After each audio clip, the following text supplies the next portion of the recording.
Grab some popcorn, take your seats, and turn down the lights. It's time once again for the Movie Files, with your hosts, Steve Winall, Stephon Walker, and Dave Wright. All right. Well, welcome to our first official video podcast of the Movie Files. My name is Dave Wright. I am accompanied by my cohorts in crime and punishment, Stephon Walker and Steve Winall. Say hi, guys. Hello. Hello. Hey. So we have been friends for quite a long time, and we all share the same thing in common, that we love film, we love movies, we love TV, we love all consumption of media, and so we spend way too much time discussing it, and we thought, why not put on a headphone and speak into a microphone about it? And maybe Because nobody's doing that. nobody's doing that. It's a brand new phenomenon. So we thought that, considering what's going on right now in the world, we thought our first topic to discuss would be the genre of the pandemic / outbreak / zombie film genre.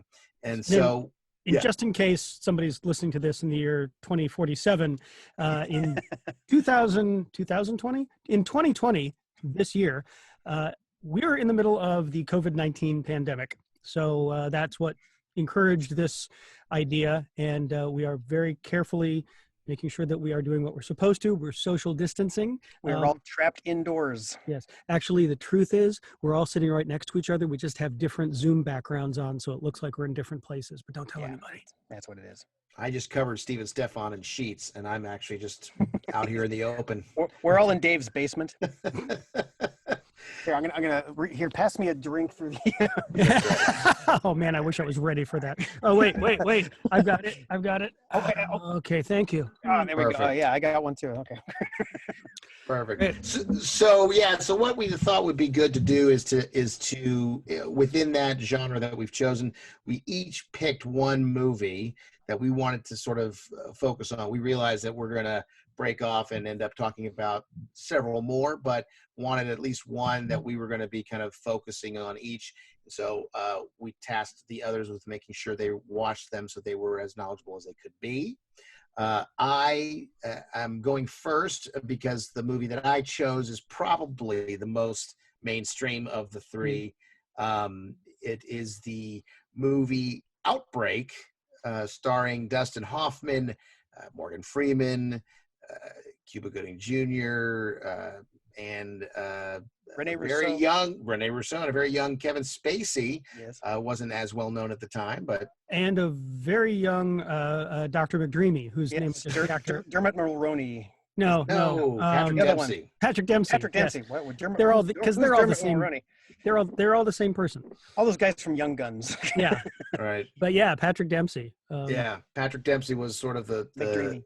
the reason it all got started, I guess, right? And Yeah. Yeah. he was. yeah, and that damn monkey, the monkey from Marcel From Friends. Friends, yeah. I didn't know that. Yeah, I believe same monkey. Yeah. Did not know it was the same monkey. Oh, Yeah. wow. Yeah. Okay. Highly Yeah. trained monkey. I think that monkey's probably got a star on the Hollywood Walk of Fame at this point. I would not be surprised. He deserves it just as much as so many other people who. Or there was a Hollywood. Patsy Award. There used to be a thing in the Oscars called a Patsy Award that they would give out to animals. I didn't know that. Like there were various animals that played Lassie that won it. The dog from the Brady Bunch won a Patsy one year because it Muffin? was What was the dog's name? I'm trying to remember the name. Was it Muffin? maybe it was the same dog that was in the movie A Boy and His Dog with a Oh, no very kidding. young Don Johnson. Yeah. Wow, that's that's a what movie it we'll won have the to talk Oscar about for. sometime. That's Yeah. a weird. At some point when we do. It almost hits the pandemic thing. Yeah, but Post-apocalyptic. at some point when we do post-apocalyptic, we'll have to Yeah, we'll definitely have to include that. We're already on a huge tangent. So you'll find that in most of these episodes, I'll be the one picking the mainstream one because I tend to not see as many of the obscure ones as my my fellow film fans. So that's a okay. polite way of saying Stephon and I have no life at all. I did not say that. And we watch everything, and you're like a.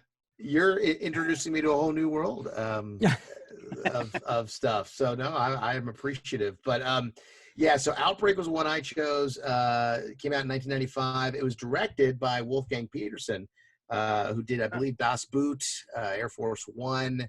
Did he do one of the Jack Ryan movies? Did he do I'm not sure. ones with Harrison Ford? Oh, Patriot Games, Clear and Present Danger. Maybe I don't know. I might be making that up. But anyway, Wolfgang Petersen is pretty well known back then, especially as an action director. So I watched that. I don't know why I was a glutton for punishment. I just felt like like I'm not getting enough from the news. I thought I'd go ahead and watch something like that. But it's if you do want to stream it, if you lived under a rock and have never seen it, it is currently on Netflix for you to watch. Yes. And we mentioned all those stars. Do you realize, not at the time, but you have a film that has, let's see, 5, 6 Oscars amongst 4 different people? Because you've got Donald Sutherland. Yeah, I was going to say, did Donald Sutherland? Is he not? He's never won. I think he's been nominated. I mean, it's an amazing cast. Yeah. Yeah, Cuba's won, obviously. Right. Hoffman's won twice. Morgan Freeman's won once, and Spacey's won twice. So that's 6 over 4, which I thought was kind of amazing. The cast was very, very strong. But basic premises. There's by I guess confluence of different events. This monkey from this I don't know, some fictional area, Motaba or something like that. Motaba, Africa. Yeah. Motaba Valley, Africa. Ends up getting captured by people on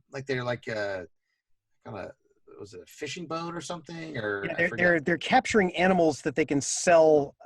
Presumably, I guess not even necessarily on the black market, but they're selling it for animal research facilities in the United States. Right. So anyway, he gets up, getting picked up by McDreamy, Patrick Dempsey, who decides he's going to try to sell it, and they end up. He takes it over to a pet shop, and the pet shop owner ends up not taking him. And in that exchange, the monkey scratches the pet shop owner, which is where one of the strains, because there ends up with 2 strains of the virus, and then he leaves. Now Patrick Dempsey ends up taking the monkey, releasing him, and at some point, the monkey spits out some food or something in his mouth. Spits some water into his randomly Yeah, gave him a loogie and a wet willy, and then released him, and then that's sort of where it kind of branches off, and it kind of goes in 2 different directions. Hoffman's character, along with Cuba Gooding and Kevin Spacey, are they're not with the CDC. I believe Rene Russo is. They're part of USAMRIID. They're part of the U.S. Army viral response team. It's actually based here in Fort Detrick, Maryland. Actually, yeah, they did. Frederick. They I don't know if they shot in Fort Detrick, but it definitely said that. I mean, the location was supposed to be Fort Detrick. When this movie came out, I actually had the pleasure of being in Frederick. I saw it for the first time in a Frederick movie theater, and this big, huge, grand, sweeping music came up, and you see the opening shot. It's like Fort Detrick, Maryland, and the whole audience just started laughing because it was such this powerful, intense, full of foreboding moment, and everybody in the audience is just like, "No, that area is a shithole." nice. They're part of the Army's bioweapons division, I guess. Or their response team to it. I guess they're not creating bioweapons; they're learning how to deal with it. But then again, they are. Turns out they are. Right. So and Hoffman's character, Rene Russo's character, are they were married. I don't know if they're just separated or if they're officially divorced. I think they're supposed to be divorced. Yeah, I think they keep referring to her. They keep reminding him that she's his ex-wife. It's his ex-wife. That's right. So so there's animosity, but still something there, obviously. But Hoffman is a renegade and never, doesn't follow the rules and all that. He has a history of sounding the alarm and being wrong. Yeah. Right. Except, wasn't it? There was one time he was right about something really big, and then And so basically, he's the M. Night Shyamalan of infectious disease reporting. He had one big hit and then failed miserably several more times, and then like finally got it right again. And then the twist is it's airborne. He sees dead people too. So that's right. That, that's right. A lot of dead people. So the outbreak comes out, and what you have is the good guys, the Hoffman, Cuba Gooding Jr., Spacey, Russo, trying to figure out what's going on. It all ends up the center of it ends up in this small town, right? Mm-hmm. Cedar Creek, I think it is. Yes. And the bad guys, the black hats, are Donald Sutherland is sort of the big bad in it, right? And then you've got sort of the guy just underneath him is Morgan Freeman's character, who he's conflicted, but he's kind of teetering that line, right? He's sort of friends with Dustin Hoffman's character, but he's also used to following the orders of his superiors. Now, I have a question though. In the beginning, when they have the flashback to like during Vietnam, and they first discover the virus, right? And they blow up. It's not Vietnam. It's the same village as the right. But I thought it was it's Africa. Oh, of course. Well, I meant during the Vietnam. I was thinking during the Vietnam. It was like 1967, I think, was the original. The first scene was 1967. Okay. But at any rate, so they discover, they've got the virus. There's all these people there. The military is there. This chopper flies in with two guys in complete hazmat suits. You can't see who they are. They leave. Say they're going to drop supplies. Another helicopter comes in. Everybody's all happy, and then it's a bomb that incinerates everything, hopefully including the virus. But the two guys in the hazmat suits, as they're leaving, they're talking to each other. One of them is definitely Donald Sutherland. I wasn't clear. Was the other one supposed to be Morgan Freeman's character? Yes. Yeah. It was. So he's not a good guy. Not a great guy. No. He knows what they did. That was weird for me, seeing Morgan Freeman playing a guy who's not a good. I mean, I can't remember. Sort of morally ambiguous. But he kind of leans towards bad for a lot of the movie, and most of the movie. I'm just not comfortable seeing Morgan Freeman as a bad guy. He was in the movie. What was it? The Street Smart. No, the one where they got magical powers with gunplay and. Angelina Jolie and Christian Bale, Equilibrium. Wanted. Wanted. Oh, that's right. I forgot about Wanted. Yeah. Yes. Yeah, Morgan Freeman's the big bad in that. Amazing. There's actually more than one movie about magical gunplay. His first film was Street Smart, though. He did that with Christopher Reeve way back in I want to say it was like the mid to late 80s. That was sort of his, because his big, I mean, you remember where he really started was Glory. Was the Electric Company. He was Spider-Man. Yeah. Yeah, I know. That's why you think he's a good guy, because he was Spider-Man. See, I didn't realize he was Spider-Man. Excuse me. I believe it was Spidey, because they didn't have the rights to use the full name. Yeah, that's right. No, I didn't realize that was him. I knew he was in it, but I didn't realize he was in the costume. No, it just proves Stan Lee's point. Anybody could be behind the mask. That's true.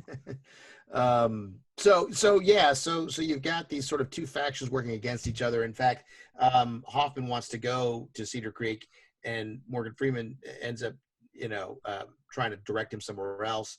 He disobeys the order and ends up, conning some low-level, officer into letting him on the plane to go to Cedar Creek. So anyway, there's sort of this battle of they're trying to keep hidden what they already knew about. The infection is growing out of control because they have two strains of the virus. They actually had antibodies, right, to handle the first strain because of what happened back in the 60s. Right. But also because they created it. They actually specifically, they weaponized that strain. That's right. And then the government had a cure for it so that they could use that if it was ever deployed as a weapon. Gotcha. But they didn't for the second strain. With the second strain, which is the second strain is what happened to the pet owner, right? So the pet owner, the scratch, is what started the new strain. McDreamy's loogie was the original. Right. Yeah, there were two strains carried by the same host animal. Was the which idea. I'm not sure is possible. I didn't look that up, and I know viruses certainly can mutate quickly. I don't think I've ever heard of a single host carrying multiple strains of a virus. So I don't. Theoretically, it's possible, but I always kind of felt that was one of those things.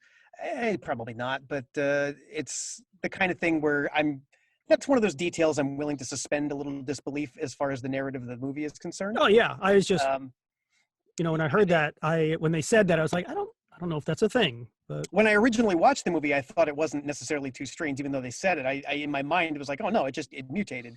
Which would have made more sense and a lot easier to explain. But as we find out later on in the movie, they're not necessarily that dedicated to accurate science. So yeah, it's important to note that it's a Hollywood film. 100%. They took something, and one of the things I think they did a good job of it was they really did try and tap into why you should be afraid of this, because it's an invisible enemy. And as far as Hollywood is concerned, as far as mainstream movies are concerned, that's a difficult thing to try and wrap your head around. Hollywood films, big budget films, love a clear-cut enemy. And the enemy in this is an invisible virus. But they do a really good job in this movie of making you feel afraid. You have these people show up to the village wearing these hazmat suits. You see people who, the whole village is dead. You see people who have literally been melted by this virus. You see Cuba Gooding Jr.'s character freak out and pull the mask off. And of course, that everybody's like, oh my God, we have to isolate him now. And, they have the moment when they're in Fort Detrick in the level 5 or 6, whatever it is, containment room. And you realize one of them has a tear on their hazmat suit, and that's it's like, oh my God, that could have been horrible. They do that throughout the entire film, of making you realize that what they are dealing with is something that is so deadly you can't even be in the same room with it, because it will kill you. And I think that was a very effective way that they were able to direct the film. It's not a disagreement, but let me backtrack a little bit. I had seen the movie when it came out in theaters and remembered enjoying it. Watched it again a couple days ago and I didn't like it that much. It was fine. Like you said, it was a very, very 90s movie. Oh good, I just got a gift from Zoom. Hold on a moment. I see it too. Okay, I will love that. And then I will go back and start what I was saying again. So I saw the movie in theaters when it came out and enjoyed it fine. Watched it a couple days ago and didn't like it as much. Didn't actually think it was all that terrific because it was very 90s and it was an action movie, which I don't think you need when you've got a virus. Contagion, which came out in 2006, I watched that the next day. Same basic premise. There are no action scenes. There is no villain other than the virus. And Steven Soderbergh, the director, did an amazing job of making it terrifying. I agree. If you touch anything, just the most normal things could kill you. So I don't disagree with what you're saying about them doing a good job of making you understand how dangerous the virus is. Where I disagree a little bit on it, I guess, is that it is possible to do that without having to make it an action movie. That you can you can have the invisible villain and still effectively make it scary. Sure. Yeah, I agree. And I think you're right. It is a product of the times, for sure. Yeah, very much. I don't think. I mean, I agree with you that's the angle they took, but that's just a different,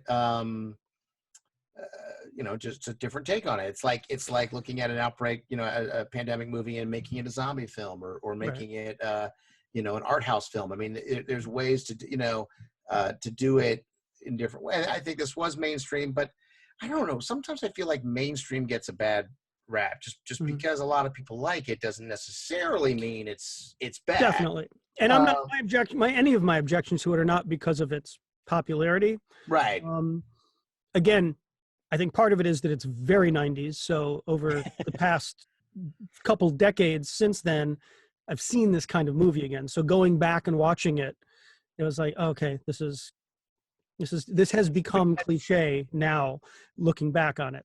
We've had 25 years of doing that story in different ways now. Yeah, that's a question I have for you, Steph, because I think this is maybe where you and I specifically maybe differ in how we view stuff with movies, because I tend to, and it's not right or wrong, it's how I view it. No. When I watched something or experienced something at a certain point in my life, as a kid, as a young adult, whatever, I enjoyed it at that time. It almost like it brands it into me, like burns it into me and imprints forever. kind of in that way.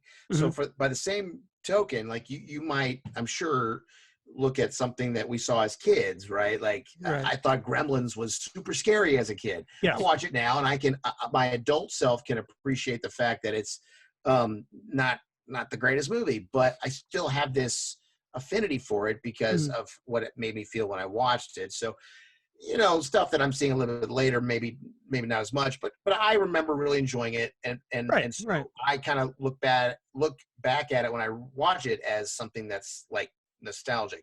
Now, with you, do you when you watch stuff, I feel like, and I've known you for a long time, but like you watch stuff and you want to be surprised. You want, because you've seen so much stuff that I think that stuff that you can figure out, I think frustrates you a little bit, because if you can see it coming, then you're kind of like, well, I saw that coming. Yeah. I two things with that. Yes to that. I don't like watching something and feeling like, well, I could have written this, because if I can figure it out, then, you know, pretty much anybody could figure it out. Right. So I do like, I like when things go in a direction I'm not expecting. And at this point, at my age, I've seen so much stuff that gets harder and harder to do, because, you know, there's only so much you can come up with that nobody's ever done a version of before. And that's on me. In terms of the nostalgia thing, I have a combination of both things you were just talking about. I can watch something that I loved when I was younger and still remember how I felt when I saw it and appreciate it. But there are some of those things where I watch it now and I'm like, wow, that was a really bad movie. But I was 7 years old when I saw it, so I really loved it. That experience of loving it is still there. It's just, same thing you said, I can look at it now and go, that wasn't that good. Other things, interestingly enough, there's some stuff, particularly from the 70s, since the pacing of movies has changed so much, I can watch something that I really enjoyed from the 70s or early 80s. I'll watch it now and I'm like, oh my God, we get the point. We understand. You have set up the premise. Please move on. Yeah. So it does, you know, I can't divorce who I am now from watching it again, but it does not erase for me my appreciation of it before. Mm-hmm. And something like Outbreak, it's been 25. I only saw it once. I saw it in the theaters. Yeah. So I didn't remember much about it at all. And going back into it, my memory of it was, oh, this is a movie about this pandemic. And going back into it, I'm like, oh no, this is an action movie. And the MacGuffin is there's a pandemic. So, and then there are things in it that, from a storytelling point of view, bugged me a little bit. It's a little bit lazy to me. If you go through the sequence of how this thing spreads, it's different. We were talking previously off screen about Andromeda Strain and how they set up everything so that there's no possible way that this virus that they have contained can escape, and yet things go wrong. So that's more that I like that, because that's hubris. It's like, we've got this. And like you said, very Michael Crichton, nature overcomes. Outbreak, it was more like every single fuck up that could happen that would cause this thing to spread happened. So if everything hadn't very conveniently gone wrong at the right place, it never would have gotten to where it did. On that note, though, I think they did that same thing in Contagion. In the movie Contagion, I felt like they did it more realistically. Well, yeah. Well, that's, I think, what made Contagion such a scary movie, is that it was hyper realism, and it really followed. I mean, you do follow all the way down to patient zero, and if memory serves, the movie actually kind of ends on patient backwards. Zero. Yeah, it ends at the very first moment that the infection happened. Right. So you go through this whole movie not knowing how this global thing started, but it ends with you finally seeing that flashback and seeing the moment when it happened. Right. So they do kind of have all these absurd little events that happen, and you realize just how fickle everything is when it comes to a pandemic. And there's a great show on Netflix called Explained. It's very like little 15 to 20 minute episodes of easily digestible things. They'll just take one topic and then they'll just explain it to you, hence the name Explained. And they did one on pandemics, and they talked about the SARS epidemic that happened, that mysteriously just petered out. Apparently the virus mutated and it was no longer as virulent as as it was when it started. Yeah. But they did the very much the same thing that these two movies did, which is that they plotted the trajectory of it after they did a bunch of investigation, and they showed the spread of it all the way from patient zero up. And it was insane, some of the things that happened. There was one guy who came down with it, and he did very much what everybody's telling us to do right now with COVID-19. Just shelter in place, quarantine yourself, don't go out, don't do anything. And so he did that. He isolated himself in his apartment building, in his apartment, had a severe case of diarrhea, which got into the pipes, somehow aerosolized into the ventilating system, Wow. and he infected every person in every apartment around him for the next 3 floors. That's crazy. And by the end of the month, everyone in that entire building was infected with it. And one of them had already gotten on a plane to Canada. Mm. And it went to Canada, and suddenly all of Canada started getting the infection, and then just suddenly it stopped. So I think a lot of people don't realize just how much of a bullet was dodged back then. Right. But now we're seeing it COVID-19, where it's exactly that kind of thing. The transfer rate is something that's so bizarre and so fickle, and just, and these movies, Contagion, I think the movie Contagion did a really good job of showing how that happens. Yeah. Outbreak started to. They wanted to just give you the bare skeleton of it to show that, this is the process that the CDC and USAMRIID goes through to try and track these things and to fight it. And then, of course, it became an action film. Right. I think the main thing we want to figure out, though, with just being real for a minute with COVID-19, we need to trace it back and find out who in Wuhan, China, had the shits. What apartment building they were in. Right. Because Right. Actually, just saw an interesting video. A guy who's American living in China was like, all right, I'm going to take you to a wet market, and you will see how very different it is than what the people who are scaremongering are telling you it is. And he was very honest about it, because he was in one. It's very pretty nice looking place, and none of the stuff that we've been, not these wild exotic animals spreading stuff all over the place. It looked like a farmer's market kind of. And he said this one's a little bit nicer than normal, but even so, it's different than what you're seeing. But yeah, well, we could get into a whole discussion about believing that eating endangered animals is going to give you a better erection. But whoa. Oh, they eat pangolin. Is a belief in Chinese medicine that pangolin is an aphrodisiac or a enhancer. And they think that. Can I order that on Amazon? I can. Yes. So they thought that might have been one of the vectors. But yeah, comparing, I guess, and I'm not meaning to crap on your movie choice. I did enjoy Outbreak for what it was, but just kind of the things that I'm saying bug me, or kind of like comparing that they felt like they needed to make it a dramatic thing to spread, and that actually took me out of it because it's not necessary. It's like you've got, like in Contagion, you've got this guy shook hands with this woman who blew on somebody's dice, and then he coughed in a movie theater, and it kind of spreads like that, as opposed to this guy got his mouth spit in by a monkey, and then that monkey scratched somebody, and while that guy was being scratched, another monkey stole the monkey's banana, and then somebody using completely inappropriate lab procedures reaches into a spinning centrifuge. That's the biggest reach. That was pretty horrible. Yeah. But does that speak more to? Well, I was gonna say, does that speak more to the time? Because like we keep talking about how I think it does. I feel like it got better and better and better. But you even look back at like 80s and 70s movies, they really felt like they had to spell it out for us like we're idiots. I agree. I think it's very much another great moment because it was a nice movie. McDreamy gets on the plane to Boston, gets off of the plane, is clearly very, very sick, and immediately starts sucking face with his girlfriend. Yeah, and then falls over, right? Almost dead. It's like, and I'm sorry, if my significant other has just stepped off a plane and looks death warmed over in like the flop sweats and clearly feverish, is like, I'm not locking lips with that. And she even said it. She's like, "Baby, you look terrible. Let me suck on your tongue." I mean, right? It's bizarre. Yeah. One thing I will say, and I don't think we have to go into the whole like movie. I think we can move on. But one thing I'll say that I thought they did, one angle, especially as I rewatched it, that I thought was actually really interesting is that they did show us. They gave us one kind of point in time in the movie, one scene that was basically showing us from the point of view of one of the infected. I'm so glad you brought that up. I've been wanting to talk about that scene this whole time. You know what I'm talking about? The mother and wife. It's my favorite part of the movie. Yeah, please continue. Well, yeah. So and I think the coughing in the theater actually was Outbreak, wasn't it? That was Outbreak. Yes. Okay, so yes. All right. Mix the two. So, yeah.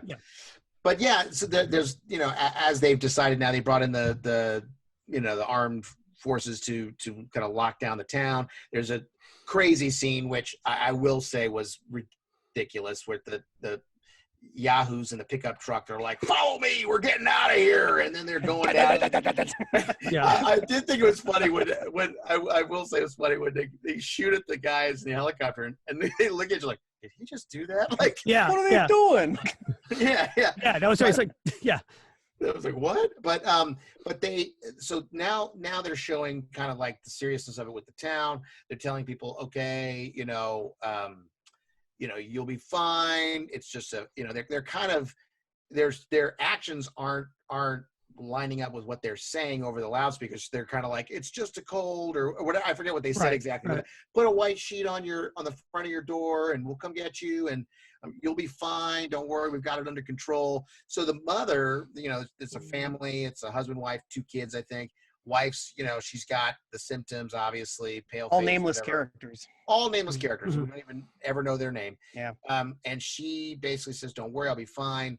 They come and they get her and they're saying goodbye. Like at one point, I think one of the kids wants to give her a hug and, she's like, no, don't come near. And I thought for no-name actors, I thought they actually really did well with that. Mm-hmm. Great. Mm-hmm.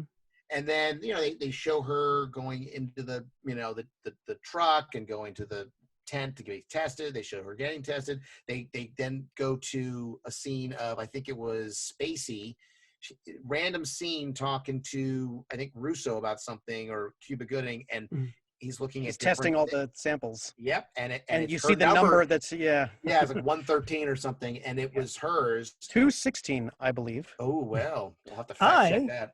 Didn't even notice. And then I'm probably wrong too. Yeah, so it's like positive, and then it pulls up hers positive.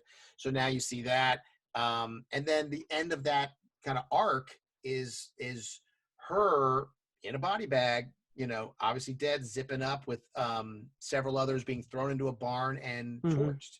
Yeah. And so I thought that was a pretty powerful section that they saw the whole arc of the illness from start to finish. Yeah. Correct. They did something similar in Contagion that I liked for the same reason with I've just forgotten the actress's name. She's supposed to be one of the medical people who's Kate Winslet. Thank you, Kate Winslet. She's one of the response team. She's interviewing people. She finds out she's sick. She kind of gets worse, and at some point, a couple of scenes later, you just see her body wrapped up in plastic with like duct tape around the throat. Oh, the last moment of her in that movie when they're all in like this airplane hangar, all on just cots, all these people just dying from this illness. And this one guy saying, "I'm so cold," and you see her like with no energy left, like take her jacket off, I think, and try and hand it over to the person, and it just falls out of her hand. Yeah. She basically just dies trying to give her jacket to somebody else. Yeah.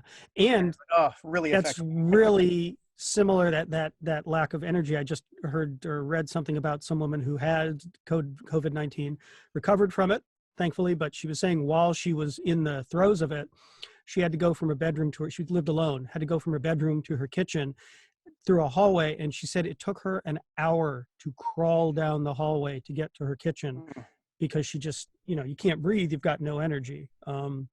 So I one of the things I found about Contagion that I really liked is it really predicted a lot of what's going on for us now. It was much more, the virus was much more virulent than what we're dealing with, and it went on for longer, hopefully, than this one will. But otherwise, the government response, the medical response, the way that it was spread, the way that people were responding to there being a sickness out there, was very much like. There's even I think there's like a false cure that's put forth at some point in that movie. Yep. As well. We're seeing all that stuff right now. Yeah, it's what was it? It was it's like some essential oil kind of thing. It's like a plant extract or something. I can't remember right now.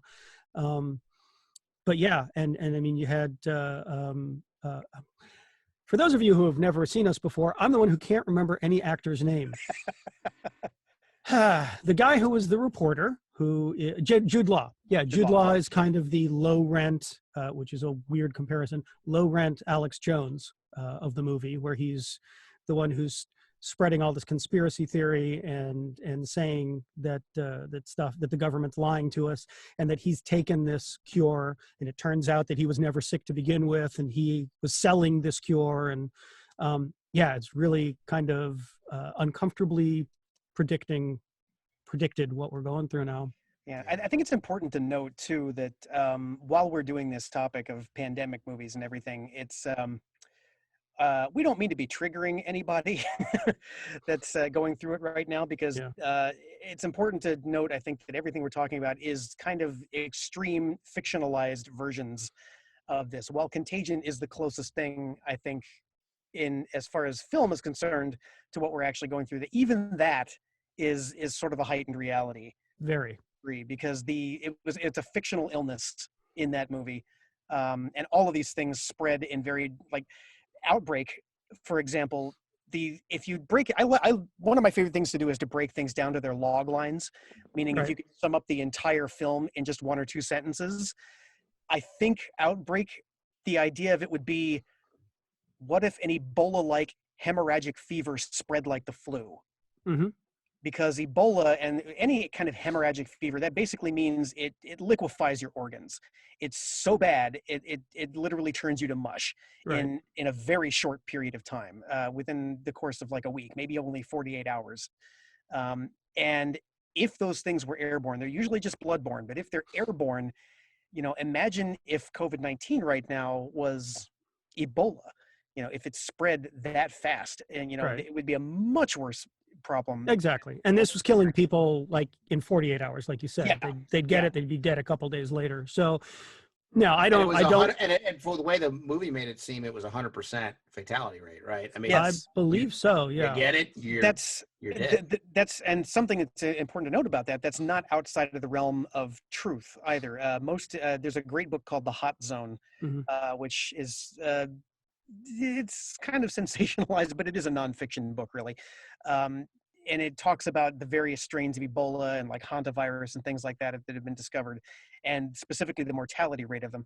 There was only one that was ever 100% kill rate, and that was only something that showed up in monkeys. There was it actually happened here in Virginia. A testing facility with lab animals. I believe it was the hantavirus, I think. I thought it was Ebola, but it was a specific It could be. strain. It's been a long time. It's Ebola Reston is what it was called, because it was Reston, Virginia, where this happened. Right. It was the only one that had a 100% mortality rate. There have been some that have been in the high 90s. So hemorrhagic fever, really, really awful type of thing, and that's what Outbreak was specifically dealing with. No, I don't. Yes, absolutely don't mean to imply that the disease in the movie is anything like what we're dealing with. I just found a lot of the reactions and the procedures to very be accurate, very similar. Even down to, you've got somebody who's really concerned about the cure, and you've got somebody from the government going, whoa, how much is this going to cost? And it's like, that's not the priority right now. Yeah, that's so far down on the list, it doesn't even warrant discussion. Yeah, no, I certainly hope none of the discussion that we're having is in any way upsetting for anybody who's had to deal with this. Well, we are kind of asking for it. That's true. I forgot one other person that has a small scene in the movie, but very memorable. Character actor J.T. Walsh. I remember J.T. Walsh in it. Yes. He's the it's like the chief of staff of the White House, and there's a scene. Oh yes, where of course. Talking to them, and he's just like, "If great we're gonna scene. do this, it's great, right?" It reminds me, it's like Alec Baldwin and Glengarry, right? It's like just a short 3-minute scene, but it's empowering, because commanding, right? What one of the things though, and I don't want to sound like that was a great scene, but let me crap on it, because it's not that. I loved that scene, but then a couple scenes later, it was just like, yep, president said we're going to blow this place up. And it's like, what happened to all of everybody's got to be standing on the front line, and we have to. They were all standing on the front line. I think that was. I didn't. It didn't feel. Yeah. Maybe, but I guess the point of that was they had the blessing. I kind of missed the moment where it went from this is what we have to do to we've made the decision. So maybe I just missed it. I don't know. Well, I don't think they showed it. I think so. So part of that scene was it was after that whole arc of the mother who died, because you remember he takes a whole bunch of pictures and he goes, "I want you to look at these. These are real people, flesh and blood." And he throws it out, and it lands on like a shot of her face. Yeah, of her face. These are the people of Cedar Creek. Blah blah blah. Yeah. And I think what he was trying to say was, I'm not saying not to do it. I'm saying that if I'm going to do it, I don't want to hear anybody that's going to tell me this shouldn't have happened. Right. That person was, of course, Dustin Hoffman's character, because he was, the voice left out of the meeting. He was left out of the meeting. Right. Yeah. That was a wonderful scene. And there was a part where, when Hoffman finds out, I should probably remember their characters' names. I'm just using their actors' names. I can't think of it right now. But Sam, I think. Sam. I think it was Sam. Yeah. But he says to Morgan Freeman, like, why wasn't I didn't know about this meeting. What would you have said? And he's like, well, what did he say? He said, well, we're doing it. And I think it said something like, once he realized that this could be at his door in 48 hours, he made the call. Like, that was pretty much. I may have just missed that. Yeah. We should mention that, Steve, you have a connection, because Dale Dye was let me indulge my ego. I loved his moment at the end, though, where he gets to take Donald Sutherland away. Just that the little smile on his face. Yeah. Like, So I have a 1 degree of separation from this movie, and actually I've got a couple connections. The Motaba Valley village from Africa that was filmed in Kauai, in the island of Kauai. So I've been to that set. That village is still there.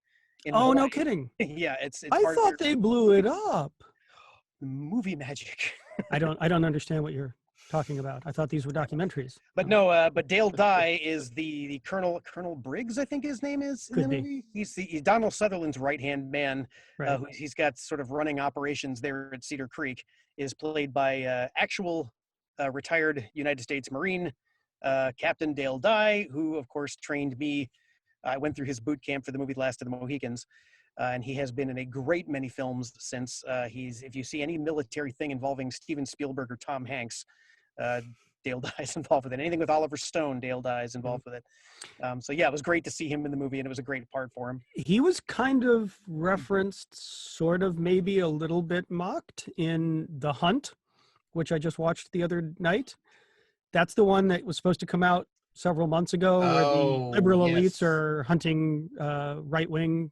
I want to see it, so don't spoil anything. I won't spoil anything. It was actually, though, it's much different than what you're expecting it to be. It was everybody in that movie is an asshole. It is not. It does not take a political side. Yeah. In fact, in one of the previews, there's a moment where there's this white guy, and he says, "White people, we're the worst." Yes. And so, I mean, that it's the whole thing. But there is a military person who has been training the people who are doing the hunting, and his name is, I think it's Commander Dale. Oh, interesting. So he's basically the military consultant for this event, and so like that's. Oh, okay, yeah, that is probably the definite inspiration for that. Yeah. His story, Dale Dye's story, was that he retired voluntarily from the military in, I believe, 1983. It was right after the big, huge bombing in Beirut that killed all the Marines, because those were his men. Wow. And he sort of retired out of protest to the American military for the policies that were going on there. But he found himself with nothing to do, because he'd been in the military for 25 years. Since he was 17 years old, he lied about his age to go to Vietnam, because that seemed like a good choice at the time. Did 3 tours there. But he wound up with nothing to do, and then he decided he was just going to go see a movie, and I think it was Rambo, the First Blood Part 2, and he looked at this movie and it's like, how is it he can get into a helicopter and press on the thruster button and fire a rack of missiles? These people don't have any idea how the military actually works. So he decided he was going to try and work his way into the military, or to Hollywood, to try and teach them how the military actually functioned. Heard about this young upstart guy named Oliver Stone, who was apparently making the quintessential Vietnam movie, cold called him out of nowhere and very boldly said, if you're making a Vietnam movie, you need me. And Oliver Stone, himself a Vietnam War vet, decided to actually take a chance and listen to this guy, and they had lunch together. Now they're great friends. Dale Dye was in the movie Platoon and was the consultant on it, but this is a long tangent. Yeah, but that's his whole story. Yeah. But great to see him in Outbreak. Yeah, definitely. So yeah, again, Hollywood movie ends. They find the cure. They have a couple helicopter chases, which obviously happens in these types of movies. Always.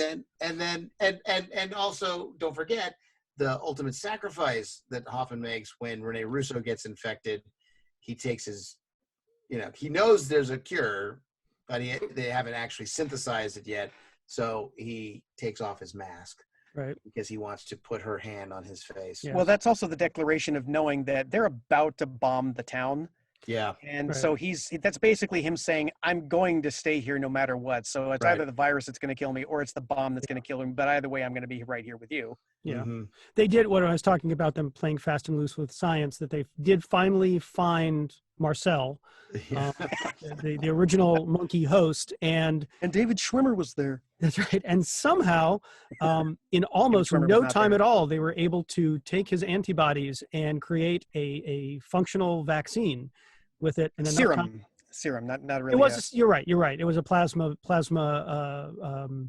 derivative treatment. But at any rate, it was pretty fast. It was very fast. Surprisingly effective. Yeah. Within minutes, they had the cure. But yeah, whatever. It's a good. If you want a '90s action movie that's about a pandemic, it's a perfectly good choice, I think. Yeah. I mean, it's one of those. I put it in the category of if it's on TNT on a Saturday afternoon, and I'm kind of looking for something to help kind of while I'm laying on the couch, kind of watching, kind of half not. It's a perfect movie to just kind of fall in and out of, and take a nap, maybe. You know what I mean? It's like right. We've often joked about doing a Movie Files episode where we just talk about our favorite last lines in movies. Yes. I got to say, this movie Outbreak has a pretty great last I line. don't remember it. What was it? And Dustin Hoffman, you see Rene Russo waking up and looking a whole lot better and realizing, oh, this cure has worked. She's pulling out of it. But they've also sat there the whole movie sort of repairing their relationship through this crisis. Right. And Dustin Hoffman looks down on her and says, do you think maybe you could take another chance on me? She replies with, sure, now that I have the antibodies. Yeah. And that's the last line of the movie. It's like, I did not remember that. That was pretty That's clever. a good line. That's a good line. That was pretty clever. She's got the immune response to Dustin Hoffman now. Yeah. So anyway, why don't we move on? Or because I think we've already spent about an hour on one of the three. We're going to cut out all the chaff. We can edit this down later. So it's just going to be you two, is what you're saying. Well, so we're going to move on now to Stephon's choice. Yes. Movie. Stephon, what did you choose for us? I watched a movie called Pontypool. Now, as Dave was implying, I do kind of like watching. I mean, I looked, when we decided we were going to do this, I looked at a list of movies that were pandemic movies, and I specifically wanted to find a zombie movie that the vector was a pandemic. So I looked up lists of stuff and went through some of the descriptions. I wanted to find something I hadn't seen before.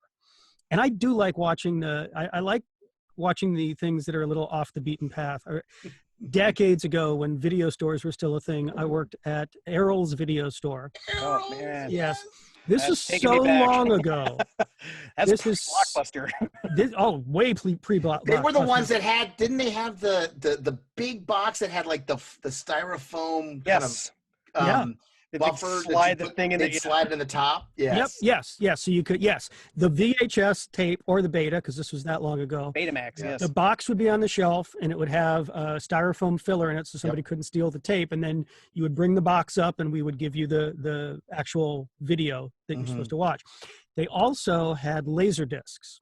Oh, yeah. Now, this was so long ago that Laserdisc and VHS recorders were expensive enough that a lot of people didn't have them. So Errol's had a store Laserdisc and a store VHS player that would rotate among the employees for a week each. And every time it was my turn to have the player, I would pick movies like Repo Man and Vanilla Sky and The Man Who Fell to Earth. And I always watched these quirky, smaller, not mainstream movies that were very 80s. At the time.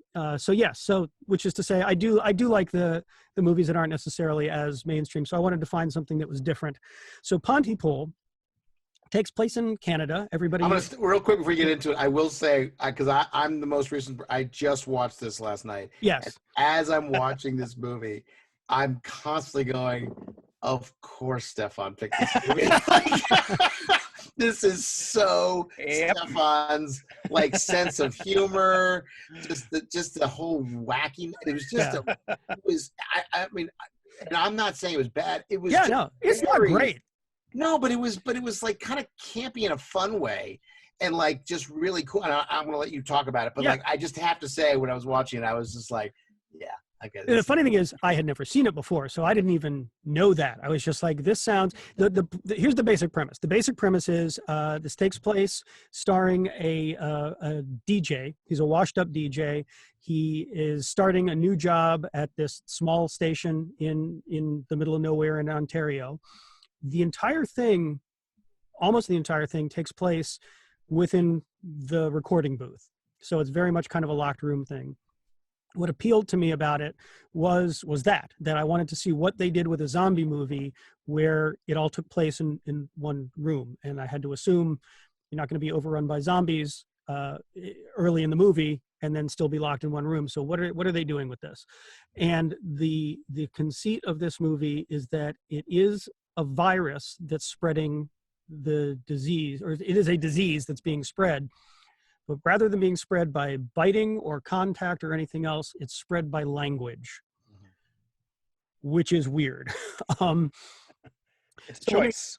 It's interesting. The whole thing was a screenplay by Tony Burgess, and he adapted it from his book called Pontypool Changes Everything.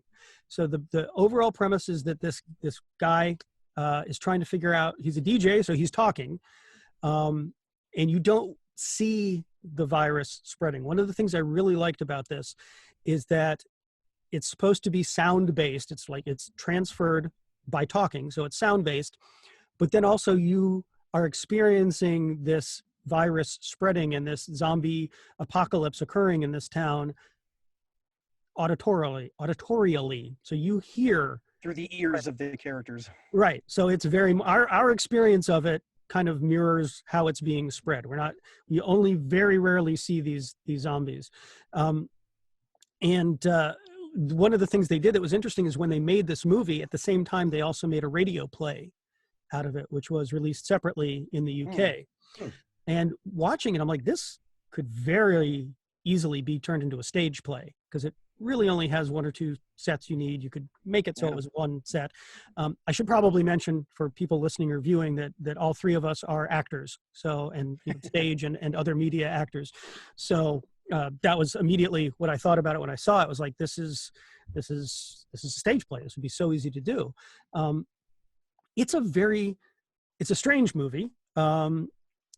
As this gets spread, you hear there's a guy who's supposed to be their weatherman. Ken is their eye in the sky, but you find out from this character's, the DJ's producer, that Ken is not only not in a helicopter, he's just sitting in his car on the top of a hill looking down over the town and just giving everybody the impression that he's in a helicopter. Playing helicopter sound effects. Yes, he's playing helicopter sound effects, but he's just in his car watching this. And it begins and you hear, they go to Ken and he's supposed to be giving the weather, but he's like, something weird is happening at this doctor's office. And people are gathering and all of a sudden the side of the building just bursts out and this wave of crazed people come out of it. And you spend the entire movie, first of all, trying to figure out why this is happening. The DJ's producer, as I said, is there, and there's also a tech girl, an audio tech.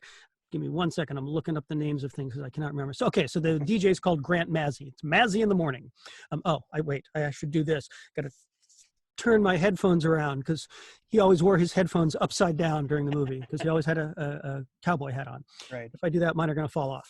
Anyway, so Mazzy in the morning, he's kind of a low-level shock DJ. He's already gotten himself in trouble someplace else and been fired, and that's why he ended up at this place. Middle of a snowstorm, they're isolated, and they keep hearing that things are getting worse. And what they're hearing is that people start repeating words, and then they start not making any sense, and then they start attacking each other. And you see it starting to take control in the radio station a little bit. Sometimes it's somebody who actually is sick. Sometimes it's not, but you're not sure if they are, because people naturally repeat words when they're talking. You lose track of something and you might say the same word over again. So a couple times you hear somebody repeating themselves and you're like, are they sick? Are they just being normal? I enjoy the movie very much up until about the middle.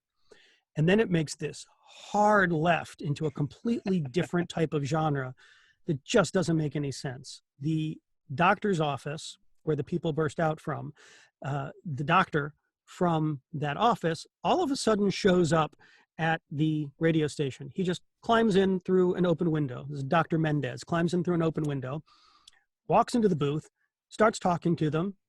They all seem fine with it. It's like this guy just showed up out of nowhere, gets on the radio with them, and he just starts spouting all his theories on how this virus is spreading. Everybody's just like, he gives no evidence of it. He's just, it's language, and it's only in the English language, and it has to be a word that people understand. And once they understand the word, it gets stuck in their head. Going back a little bit, there was one moment I really liked earlier on. As I said, it's in Ontario, so they also have French speakers. And they get this broadcast in French, and they translate it. And basically the translation is, stay inside, don't talk to people, don't use just kind of casual language, don't use affectionate language, do not translate this message into English. Because you always want to give the warning, the most important warning, at the end of the message. The very end, yeah. Yes. So for some reason, it's only in the English language, which doesn't make any sense because English has so many words in common with other languages, but it's okay. So Dr. Mendez comes in out of nowhere, explains what's going on, and then a few minutes later, a couple scenes later, leaves through the window again. And he was only there to explain that this thing is transmitted by language. I did some follow-up to try to find out more about the movie. Apparently, the director, he said that they used to, in the old, like 1950s disaster movies, there would always be this trope of an expert showing up out of nowhere, explaining everything and then disappearing. And he wanted to do that, which is fine, except it was a completely different feeling than everything in the movie up to that point. Everything in the movie up to that point was very serious, and it does a good job of building tension, especially since you can only hear what's going on, and you're hearing like Ken talk about, okay, all right, well, he seems to be trying to chew himself inside of this other person, and got to make sure they don't hear me. And, he starts to lose it. So it didn't make any, first of all, we didn't need to know how this thing was spreading. It added nothing to the movie to know that it was language. And to have this semi-comic character come in for a couple scenes and then disappear really throws off the entire track of the movie. One of the things that was interesting to me in terms of the explanation, even though I just complained about it, is that this was not it was an extra-dimensional virus. We don't know why, but apparently, according to Dr. Mendez, it must have come from another dimension. I missed that part of it somehow. Yeah, he's like, it's a virus, maybe from another dimension, for no reason, it just is. But apparently, what's happening, which I liked, I thought this was very interesting. It's not that it infects them with a disease, and they catch this disease and they turn into the undead, craving brains. Once you have this language virus, you stop being able to express yourself. You can't talk normally. You start repeating yourself. You can't think of the words. You start saying nonsense when you're trying to talk. And it drives you so insane that you become violent. And they just start attacking each other and losing their minds and trying to eat each other. Which I thought was really interesting because I years ago, when I had a relative who was in the hospital, they weren't taking care of they weren't monitoring his glucose, and wasn't diabetic, but for some reason his glucose dropped so low that he started having aphasia and could not say the words he was thinking. And so he'd be trying to talk and completely the wrong words were coming out. It was total nonsense. And you could see him getting really frustrated, that it's like, I know exactly what I want to say, but I can't say it. And my basic ability to communicate has been taken away from me, and this is driving me nuts. So this was taking that idea to a huge extreme, which I thought was very interesting, since the whole thing was language based. They solve it by realizing that as long as you can't understand what a word is supposed to mean, if you think of a word as meaning something else, that overcomes the virus, and ultimately people get cured that way. That doesn't make a whole lot of sense either, because how do you just stop understanding what a word means? Well, didn't Mazzy cure? Yeah, her name was Sydney. Yeah. Sydney, the producer. Yes, I actually like that scene where they turned the word "kiss" into "kill," and she says "kill me." Yes, no, that was a nice moment, actually. I mean, like I said, this is a high mediocre movie. It's a very interesting concept. It wasn't a great movie, and I think maybe if they had cut out that whole Dr. Mendez section and done something a little different, it could have been a better movie overall. But they did have some really nice moments, and that was one of them. Somebody who had been into the studio earlier came in infected. They didn't know it. It turned out later on that she was still in the building, and they didn't know that, and they ended up having to kill her. And this is why Sydney starts kind of perseverating on the word kill. And you can see she's trying to talk, and all she can really think of is the word kill. And they did do a really nice, I thought it was good writing too, where Mazzy is trying to kind of reprogram her on the fly. And it wasn't that very typical style of writing where it's like, I'll try this and that didn't work. I'll try this and that didn't work. Oh, the third thing, that'll work. He struggled. He was like, okay, it's this thing, it's that thing. Try to, he had to work before he finally came up with Kiss. And Kiss was, the way they played it, I think the actor did a really good job too. The way they played it was, it was just a random thing that he said. It's not like, oh, I know, kiss instead of kill. It just kind of came up and he was like, okay, yes, kill means kiss. And you could see it worked on her, and it kind of reprogrammed her. And similar to with Outbreak, it comes a moment where the government is going to bomb the entire studio, because at this point, the infected have pretty much all congregated around the studio. They've gotten in briefly, and then they managed to get them out of there by recording something outside for them to follow. And so just before they're supposed to destroy the studio, Mazzy gets back on the radio and he does this big long monologue about, changing the way you think, and that this word means that, continues with the thing he did with Sydney. And meanwhile, in French, you hear the government outside, the military outside over a loudspeaker counting down. And then just as it gets to 1, the movie ends. There is a post-credit scene. The post-credit scene is very strange. Let's get out of here. Where are we going? I can't play by the establishment rules any longer. My patience is worn thin. We're breaking the limits, stealing cars, leaving the world behind to figure out what they believe is black and white. But what about? What about? What about? It's not a good anti-establishment way to begin a question. My name. My name, too? Johnny Deadeyes. Lisa the Killer. Where are we going, Johnny? To a new place that isn't even there yet. And then? Then we steal the loot and knock boots in the free world, baby. Okay, baby. They're talking kind of nonsensical. It doesn't make a lot of sense when you're watching it. One of the theories that I read, which works, I don't know if it was the director's intention, is that they're kind of improvising, that as long as they just say whatever comes to mind and go with the flow of whatever they're saying, then they cannot catch the virus again by latching on to any particular meaning. And that's where it ends. And that maybe there's going to be a sequel, because they say they're going to, go off and have these adventures. And also during the credits, as I put it, they're going to knock boots in the free world. That's what it was. Yes, of course. Another great last line. During the credits, you hear VO of radio and TV things, and you hear people talking about their experience during the virus, and then you hear governments from other places, and it's very heavily implied that they didn't contain it in Pontypool, that it spread someplace else. So I guess to sum up, it was an interesting movie. I liked a lot of the things that they tried to do. I think it really, that middle section with the doctor, for me at least, it really took me out of it enough that kind of affected the rest of the movie for me. I agree. It was a weird spot. Yeah, it was weird. And it was not like not Liquid Sky. Sorry, the Tom Cruise one, Vanilla Sky. It wasn't like Vanilla Sky or Dusk Till Dawn, where there's this sudden genre change. That for me, in both of those movies, that totally worked. I know some people hated that. I liked it. It worked for me. In this, it did not work because it went from being very serious to being this weird kind of not really funny, but campy. Apparently was supposed to be funny thing, and then it tried to go back to what it was before. So yes. Anyway, yeah.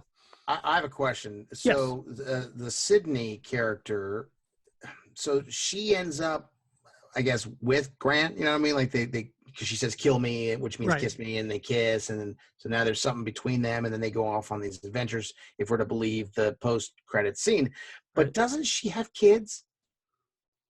Because she keeps calling. She did, but you know what? She does, but I'm not sure. We're not told whether her family survived, because when she's on the phone with her kid, it's clear that her kid has been infected. Because this supposed to take place over Valentine's weekend, right? And from what she's saying, and she's like trying to correct and make sense out of what the kid is saying. So apparently, I guess her family's been infected, but maybe they didn't survive, or maybe that just was not handled properly. Okay, maybe I missed that part. Okay, yeah. All right. I try and look at it. The movie definitely had some problems, and it was a really ambitious choice to try and do the infection in the way that they did. I always try and look for the positives in movies in as much as I can to figure out, look back on it and what I enjoyed about it. Right. And this is something that was actually a criticism from a lot of critics that I saw talking about this movie, but I really appreciated the fact that it was a slow burn, that they took their time getting into it, that they really set it up, because then you feel the tension sort of creeping up on you and gradually building in intensity, rather than starting off, just to use the movie we're just talking about, Outbreak, with an explosion, and then Dustin Hoffman, Morgan Freeman, and you see the names up on that, while there's still a mushroom cloud going up on. I think a lot of movies they have this idea that you have to open with an action sequence to grab people right off the bat, or they're going to check out. And this movie doesn't do that. This movie takes the stance of like, no, we're going to take our time setting this up and do a really slow burn. And while a lot of people had a problem with the pacing of that, I thought it was effective. I happen to be a really big fan of what I call locked door dilemmas, or mysteries or horror movies that are all contained in one spot. I think that adds a level of tension and mystery to it that you wouldn't otherwise get if you've got a bird's eye view of the whole thing. Right. And this is absolutely the opposite of that. This is, you don't know what's going on. And I'm also a firm believer that what you cannot see in movies is always far more terrifying than what you can. Definitely. And this movie does a really good job of that. I think I have to give it props for that. I would 100% disagree with the people who said the pacing was bad. It was a slow burn, but they did, like you said, they didn't have any huge action thing. But right at the beginning of the movie, it starts out and you hear Mazzy talking, and you just see the voice waveform on the screen. So that already is interesting and intriguing. And side note, they had the original conception of the movie was that the whole thing was going to be that you wouldn't see anything other than the waveform. That, I don't think that would have worked, but it was an interesting idea. That would have been really ambitious. So you see that, and that's like, okay, that's interesting. And then as he's driving in the dark through a blizzard, and he pulls over, and all of a sudden this woman out of nowhere shows up, and she's talking about blood, and then disappears. So that grabs your attention. And then there's some world building, and then you hear Ken, and then there's some more world building, and then you hear something else. So I actually think, while it was a slow burn, I think the pacing was excellent, because they didn't let it with get these boring. moments. They let it had a waveform actually. It there were times where it spiked and dropped and spiked and dropped. Genius. But they kept it going. So I would agree. It was definitely a slow burn. But I would not say it was boring. I wouldn't say the pacing was boring. It didn't bore me, at least. Okay, and that's Pontypool. Yeah, I mean, Dave, I felt like we forced this movie on you. It's because yeah. Sorry about that. well, I was, yeah. I mean, my situation's a little bit different than Steve and Steph. I've got younger kids. I got a 5-year-old, a 7-year-old, and an 8-year-old, and my wife's still able to go into her job. So right now, with everything going on, I am daddy daycare, Mr. Mom, homeschool teacher, and I also have a full-time job during the day. So it has been a little bit challenging to try to get us together. So full disclosure, it is super late right now, even. So, it's one of those things where you got to kind of figure out time to do it. And so I had to watch 2 of the movies of the 3. I'd seen Outbreak, but I hadn't seen Pontypool, and I hadn't seen the one that Steve will discuss. And so I was trying to get them, seen, and the only time I can really watch it is later at night. And right. Yeah, so Pontypool, and it is slow. I mean, it's slower. It's not. I like I said, I didn't find it boring, but it's definitely slow. So yeah, no, and you could tell they were going somewhere with it, and it was deliberate. Sometimes you'll see something that's slow, and it's just like, I can't. This is interminable. I can't deal with it. But this wasn't necessarily that. It just was. You're almost like, okay, let's go, let's get to it. You know what I mean? Because I know it's coming, right? And I think that a lot of that just had to do with the fact that I was like trying to, get it seen so I could participate in the conversation. And it did not help. As I told Dave earlier, I almost texted him and said, watch Pontypool before you watch Steve's movie, because Steve's movie is has a much faster pace and much more action. And it occurred to me that was definitely going to be going like down the downside of interesting to go from that to this, but I didn't, because my timing was off, and it turned out I found out too late that Dave watched Pontypool last. So I can see why it would be a little bit more of a slog after seeing the other 2. Yeah, because it's not an action movie. It's got no.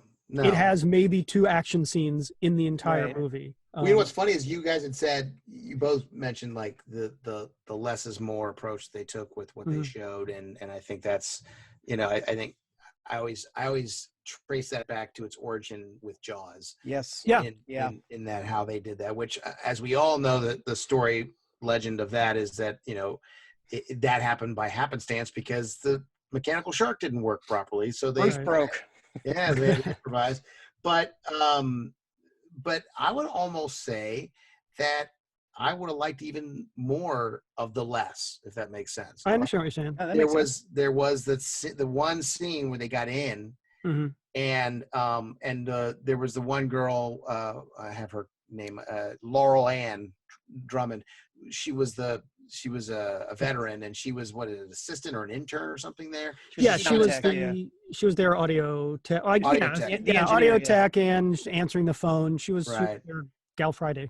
Yeah, so she ended up getting infected, which was fine. I liked that part of it, but then having the part when they're in the booth, and then the whole people are coming in. Like, I liked when they went outside and they saw it, but we didn't see it, and they came back in. I could have done without them showing the people coming through, and then all the people that were up against it when they were. I agree with you. Yeah, in the booth. Yeah, but I think they did a good job with. I mean, everything. I thought that for the most part it was good. But I agree with you. I think it would have been absolutely fine to only see. What'd you say her name was? I just forgot. Laurel Ann. I think. Yeah. Carol Ann. To only see her get infected and what happened with her. Because that tells us what's happened to everybody else. Yeah. They didn't. I would agree. They probably didn't need to have that massive people come in, because the threat was there if they were outside. They didn't need to get in and then have them figure out a way to get them out. And the way they got them out didn't really make any sense to me anyway, because I believe when they were trying to decide what to do, that you've got Was Mendez? Yeah, Mendez was still there. You've got everybody except for Laurel, Carol, Flossie Ann, who's already died. So you've got all the remaining uninfected in this, locked together in the sound booth, and they're writing to each other to try to figure out what they should do to escape. And they suggest, can we project, can we broadcast something to another part of the building to draw them over there? And that was shot down because Mendez, I think, was saying it wouldn't work for some reason. The implication was that no, just them hearing another sound wasn't going to make them follow it. And then 3 seconds later, the solution is that they will loop saying, and I don't know why it necessarily had to be her, but that they will loop Sydney, thank you, saying, what is it? Stay alive, Sydney, I think is what it was. Sydney is alive. Sydney is alive. Yeah. They would loop saying Sydney is alive and broadcast that on the exterior speaker, which the zombies all then followed outside. So that was, unless I misunderstood something, that was highly inconsistent in what they had, contradictory to what they had just said. So yeah, I felt like the zombies, much like Dr. Mendez, they kind of came in to not really serve the plot, but to serve what the story, what the writer and the director wanted there to be in the movie, and then they left. And both of those moments, the movie could have worked perfectly without them. So let me throw this out as a plausible thing. What if let's just make this one tweak. So let's say that the scene where they come out and they look outside, because they look outside because they're like, this isn't real. I'm going to look out, right? They're going to look Mazzy outside, loses it, and he's like, I have to see this, which was another thing that was really cool, is that, again, it was that we believe what we see, but we can't necessarily believe what we hear. Right, and he believes people are messing with him. Yeah. So he's like, motivation there. Yeah, so he looks outside. They see, like, he doesn't really see anything initially, and then one of them sees it, says, "Oh, close it up." It was Laurel Ann, I guess. Yeah. So what if at that point you hear the doctor is coming towards this, so you don't see anybody else, you just hear him, wait, let me in. He comes in through the front door, he's like, shut it, close the door, and then you can hear the pounding on the door, but you don't see anybody, and then everything else stays the same. His explanation of everything, literally, for me, just the weirdness, because he came in through this weird, like, cellar, those windows that are like in like a basement or a cellar. And now that you mention it, what's even weirder is they go back to that, when he leaves, they go back to that same room, and it's upstairs. That's a good point. Yeah. So maybe it was the topography of maybe the upstairs was ground level in the back, but giant snowdrift, like in The Shining. Right. There's a snowdrift that he climbs back up. The other reason that the whole Mendez thing didn't work for me is you hear at the beginning Ken say that, there's this Dr. Mendez and all these people are trying to get in there. And I don't believe we ever get a good explanation of why they are congregating at his office, or why they're in his office, because they burst out through the side of the building. I got the impression that the infection started there. That was all I really got out of it.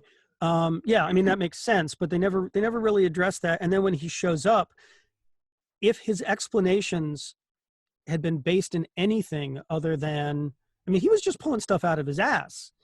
And the only time where he tested anything is there was he was starting to get infected, and then he started speaking in a different language, not English language, and he got control of himself again. So he's like, okay, this is only spread through the English language. At least that, for me, as long as they establish a rule in a particular world, I'm willing to accept it. So he says, all right, it's only English because when I spoke non-English, I was okay. I'm like, all right, doesn't really make sense, but okay. But the rest of it, how does he know that it's transmitted by language? How does he know that this perseveration of words and the inability to form thoughts isn't just a symptom of some very normal viral infection? It all comes out of nowhere and unnecessarily. So I would have, if he had not come in and left through the window, that would have taken down some of the goofiness of it. But I still think it would have been better. We don't need to know. All we need to know is that the characters that we're dealing with come to the conclusion that it's transmitted through language. They don't know why. It doesn't make any sense. They may not even believe that it really does, but they can't think of anything else. And then they proceed as if that's the case. We don't need some vague authority figure for no reason to have authority to come in and give us this harebrained explanation. I just thought it was bad scripting. Yeah. No, well, I thought the thing that made it really work was just the idea of them getting the whole thing peripherally. Yeah. If I could go off on a total tangent here, not even a movie. This is another outbreak type of movie, but World War Z. Yeah. Now, World War Z, zombie movie, zombie pandemic outbreak type of thing. But the movie, of course, very different from the book. Yes. I thought the movie was a perfectly acceptable PG-13 action film. Now I want the movie that the book actually promised that we might get, because the book is amazing and very different from the movie. 100%. Yeah. There is one chapter, and one of the things I love about this book is that every single chapter is it's like a bottle episode of what's happening in this outbreak in a different period of time in this 10-year window of this pandemic, and different parts of the world. And there's one whole chapter where it centers around this teenage boy who's living in Japan. I believe he's in Kyoto. Mm-hmm. And he gets involved in some online chat rooms and stuff where they're tracking this pandemic, where they're tracking the infection rate and what's happening in different parts of the world. And he becomes a part of this system that's disseminating information. And people actually start relying on it because he's a part of this big network that's just gathering information from things and sending it out into the world over the internet. Mm-hmm. And Pontypool had kind of that feeling to it. He was getting information in and just putting out what he had. Yeah. He didn't really know anything more than anybody else did, but that was his function. That was his one function in this thing, was to try and get whatever information he could get out. And the great thing about this chapter of this in World War Z is that while all of this is going around and he's forming this vital function, he's so wrapped up in it, he fails to realize that the city has completely succumbed and collapsed into chaos around him until he leaves his room because his parents didn't put his food outside of his door. Right. And he realizes that the city is on fire. Everybody's dead. There's zombies everywhere. And suddenly he's in this situation where he has to not only try and escape from his high-rise building, which is completely infected, he has to then figure out how to get out of the city into safety. Right. And that, I thought, was like Pontypool was sort of headed in that same kind of direction. It was like, they don't know what's going on, but they're playing a vital role here. They are an essential service. They're disseminating information. And I would have been happier if I think it just stuck with that narrative. If it just kept it that simple. That in and of itself was more than engaging enough. Right. To keep me in it. Yeah, I agree. And one of the things I appreciated is that when he was giving information, he repeatedly said, "This is not verified. This is just what I know. This is what I believe, what I've heard." Which it's a small detail, but I like the fact that they included that. One we don't have enough of, though, in today's world. I think that's why I appreciated it so much. We have not vetted the source. Yeah. And I'm also a fan of stories where you don't have the omniscient character. Where, especially if it's a situation like that, where they're secluded and they only are getting little bits of information. As a viewer, I don't want to know any more than the characters know. And I don't want the characters to know any more than they should know. So I would have been, what you're saying, I mean, it's basically the same thing you're saying. I would have been fine without ever knowing. I don't need all the answers. I want to experience what they are experiencing in the same way they are. So I'm going, what is going on? How is this happening? I don't know. This is bizarre, And I think that's one of the reasons that like found footage films are effective. Although a lot of them do fall into the trap of having some source where they find out vital information. Yeah, but specifically the movie Cloverfield comes to mind there, where you don't really find out where this creature came from, or what really is happening. You just get the little bits of rules as they are encountered, and that's pretty much it. Yeah. And that would have been fine. And you know what? That's funny. You said Cloverfield. That just made me think of the one that they did. That was the sort of what was it? An official or unofficial sequel? 10 Cloverfield Lane. It was supposed to be in the same universe. Same universe, but that is another one that's really good as far as the. Love that movie. You don't know what's going on outside, and a phenomenal performance by John Goodman. Yeah, like so good in that movie. We could do a whole episode just on that film. My favorite part of that, the idea of that film is like, sometimes, you know, you think you're being gaslighted the whole time. Turns out, no, they were right on along. They're still a horrible person, right? Yeah, and they're still a huge threat to you. Yeah, or they're right by accident. It's just just a coincidence. This crazy person happens to be spouting facts. Yeah. It doesn't make him any less crazy. Yeah, and I'm sure you know it was not intentional. It wasn't initially intended to be part of Cloverfield. No. They added, that little bit after she gets out that ties it together. But otherwise, it's a complete standalone movie, which works beautifully. Great movie. Really, really good. Before we move on to the third, because I do think we need to kind of keep it moving, where can people see Pontypool? That is an excellent question. It is. It's available from iTunes. You can buy it. I think it's like $3.99 or something. Or it is available for some reason on YouTube. The entire movie, start to finish, is available on YouTube. I did not watch it on there, so I know when I found that and sent you guys the link, there were subtitles. Were those hard-coded subtitles, or were you able to turn them off? There were subtitles in the because I watched it on YouTube actually too. Okay.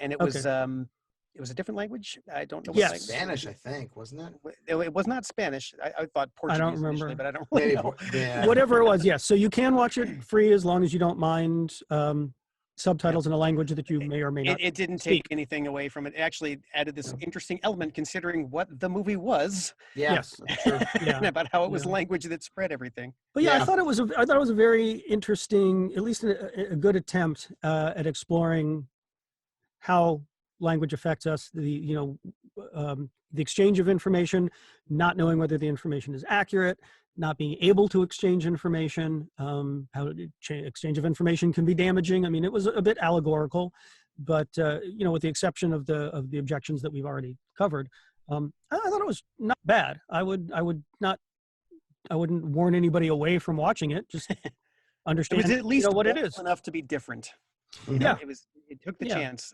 It does. It kind of makes me want to read the book and see where the book is different. And for me, anytime I see a movie that wants me to read the source material, I think it's successful in at least being engaging.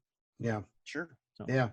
All right. So moving on to our final film choice, Mr. Winall, why don't you reveal that? Drum roll, please.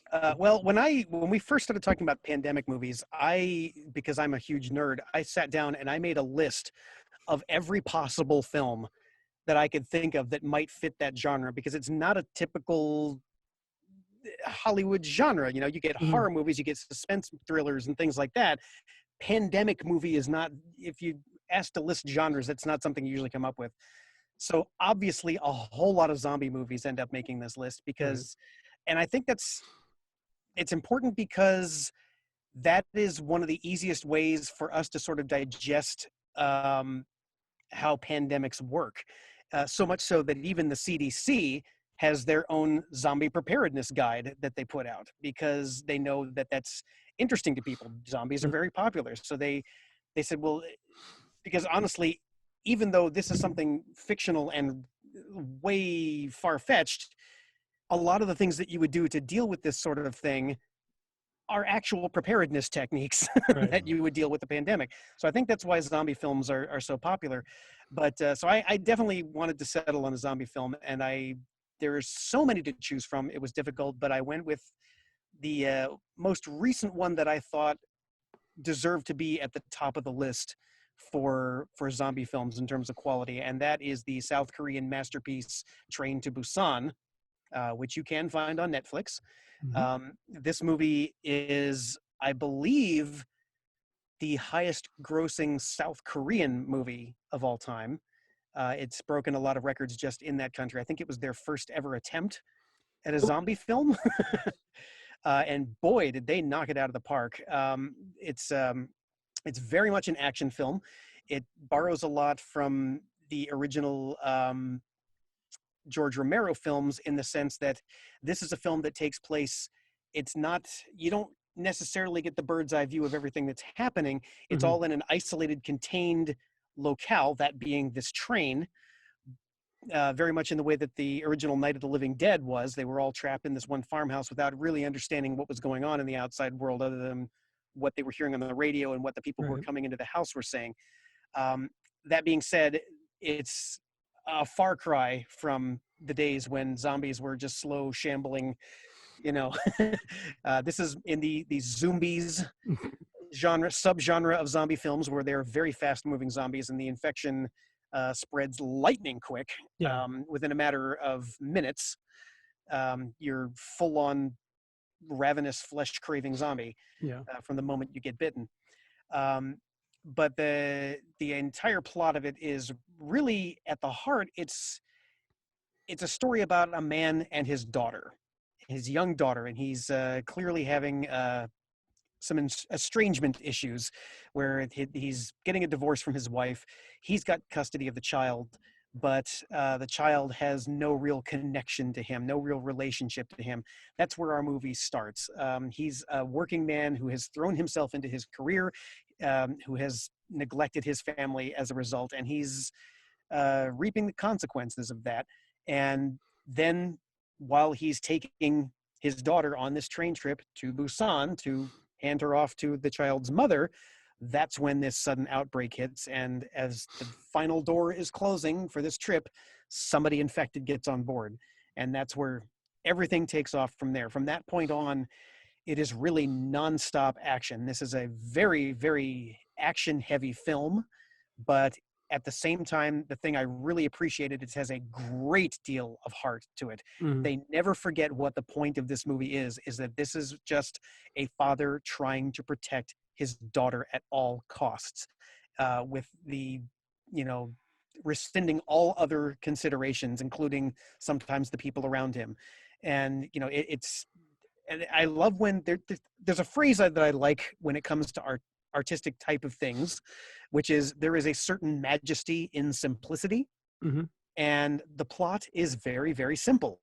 There's a danger. This man is trying to keep his daughter safe. And there is also this big, huge outbreak happening, but you're only getting the story of these people who are in this one situation. And that makes it very intense and very effective. It gives them time to set up some very engaging characters. And you watch this plight over the course of the entire film. And as a lot of zombie movies end up going, you very quickly get the realization that not a whole lot of these people that you've spent this time getting to know are going to make it out of this. And that's always kind of a heartbreaking thing, when you get invested in a character and realize, oh, all these people are going to die, or it's not going to turn out well, or, you don't really know what's going to happen, but it's a zombie film and people are getting swarmed left and right. So, but I think that's really effective storytelling, when someone can make you care about the people who you are watching, and then put them in danger, and then get you really invested in the fate of each individual plot line that is following each of these characters, all of whom only have the connection of being trapped in the same place. And we're obviously going to spoil the whole movie, I think, in the conversation of this, but I would definitely encourage everybody to just go and watch this for yourselves. I've watched it a number of times now. It holds up every time I see it. It's one of the most... I would say, if you haven't seen it, pause this. This is a good point to pause this, because it is available on Netflix. So you and I think it's only like 145 minutes, not 100. Yeah, 100 hour and 45. 140. It's an hour and 45, I think. I think it's maybe it's a little not closer an epic film. Okay, maybe two, but it's not. And it's a fast watch. It's a very fast-paced movie. Very fast-paced movie. And the one, I know you're talking more about this, but I will say too, what I really enjoyed was it was a simple story. You got invested in the characters, but they were very specific to create arcs for the characters. Specifically, your main father, he's not a likable guy at the beginning. He's not. He's really not. He's very selfish. Very selfish. And he has to be, the daughter is the heart of the movie. Yeah. And he's towing the company line. Right. And Yeah. she repeatedly has to kind of remind him to You're care supposed about to care, other but people. you're supposed to care And about she other even people. says at one point, you only care about yourself. Oh, and it's a heartbreaking moment too. Yeah. Yeah. And I need to look up the name of that child actress actually, because Let me see if I man, can what an find it. amazing job. Yeah, I've got a lot of the information on this. It's directed by Yuan Sang-ho. And the actors are Gong Yu and Jung Yumi and Ma Dong Seok. I'm butchering these names, obviously. The little girl's name is Kim Suan, and she's playing Okay. Suan in the movie. But that is Okay. her name. Okay. Yep. Yeah, and she Okay. was incredible. Little kid. Everyone in this does a fantastic acting job. Yes. Yeah. And something that I think really needs to be pointed out of this, of course, here in America, we have The Walking Dead, which is one of the most popular television shows we've ever had. And there is even, there's been a big casting call for those of us actors in the acting community. You see it go out all the time. They're looking for zombies. You know, they need people to come down, or walkers, as they call it in that show. Go down to Atlanta. We need some walkers for this episode. You know, we're putting together a horde. We need a bunch of them. Right. And there's actually like a zombie school, a class, a workshop that they will put you through so that you can learn to get the physicality of it. And because it's a very specific thing when you're trying to portray this otherworldly monster or a walking corpse. Well, in this film, these infected zombies have not had time to decay at all. The infection works so fast, and they become these ravenous, like really fast, dangerous animals within moments of the infection. And it does tend to happen at a different rate depending on who it is. I think that's something that's done just for the narrative of certain characters. But one of the things that they really did well in this, and I think across the board, both with the extras and some of the like secondary and tertiary characters, they hired people for their physicality, because the way these zombies move is almost difficult to watch because it's completely unnatural. It's very unnatural. They're contorting. You almost hear their bones cracking as they move, and yet they're moving very quickly. It's like very quickly. Nothing in your movement is coordinated, and yet somehow it's disturbing and unnatural and very effective. Very, very effective. I tried to. I did a lot of behind the scenes. Looked for a lot of behind the scenes stuff from the movie because I was so interested in what their whole process was with the physicality and some of the scenes where they had large numbers. Unfortunately, I wasn't able to find what I was looking for. I really wanted to know whether they hired acrobats or if they were contortionists. Yeah, because I mean, these people are throwing. Not only is their movement unnatural and fast, they're also like throwing themselves, and that there's a lot of amazing stunt work. Yeah, there's a lot of CGI for the larger scenes. Very well done CGI. It does not look unnatural. I mean, it doesn't look created at all. It looks like it's like they shot it, but some of the times when these actors are throwing themselves around, it's not CGI. I mean, they're just flinging themselves all over the place, writhing on the ground in ways that I would hurt my elbows. The closest I got to anything like that is there's a scene where there's the young baseball player. Yes, and he's with the girl, and there is a scene where they're running through the train yard and they're on gravel, and he tripped and fell. In the gravel, I felt it. And he was padded, but then he gets up a minute later and is like holding his elbow because he landed right above the padding. That's the only thing I could find on kind of them flinging themselves around. I really wanted to. I'm going to keep looking. I was hoping to find it before today, but I want to find out more about their stunt actors and their supporting players because I've never seen people do stuff like that in any American movie. Yeah, and when they do add CGI to it, it's usually to create these bigger effects that they're building off of those smaller ones, that they're building off of the physical performance of their extras and their stunt performers. And when they build that into these huge swarms of humanity, it's like breaking through windows and falling off of buildings and rolling like a wave through a train car. That moment, it's insane. I'll see, maybe I can put that into this, but the moment where you first see that big wave of them coming through the train car, it's completely convincing.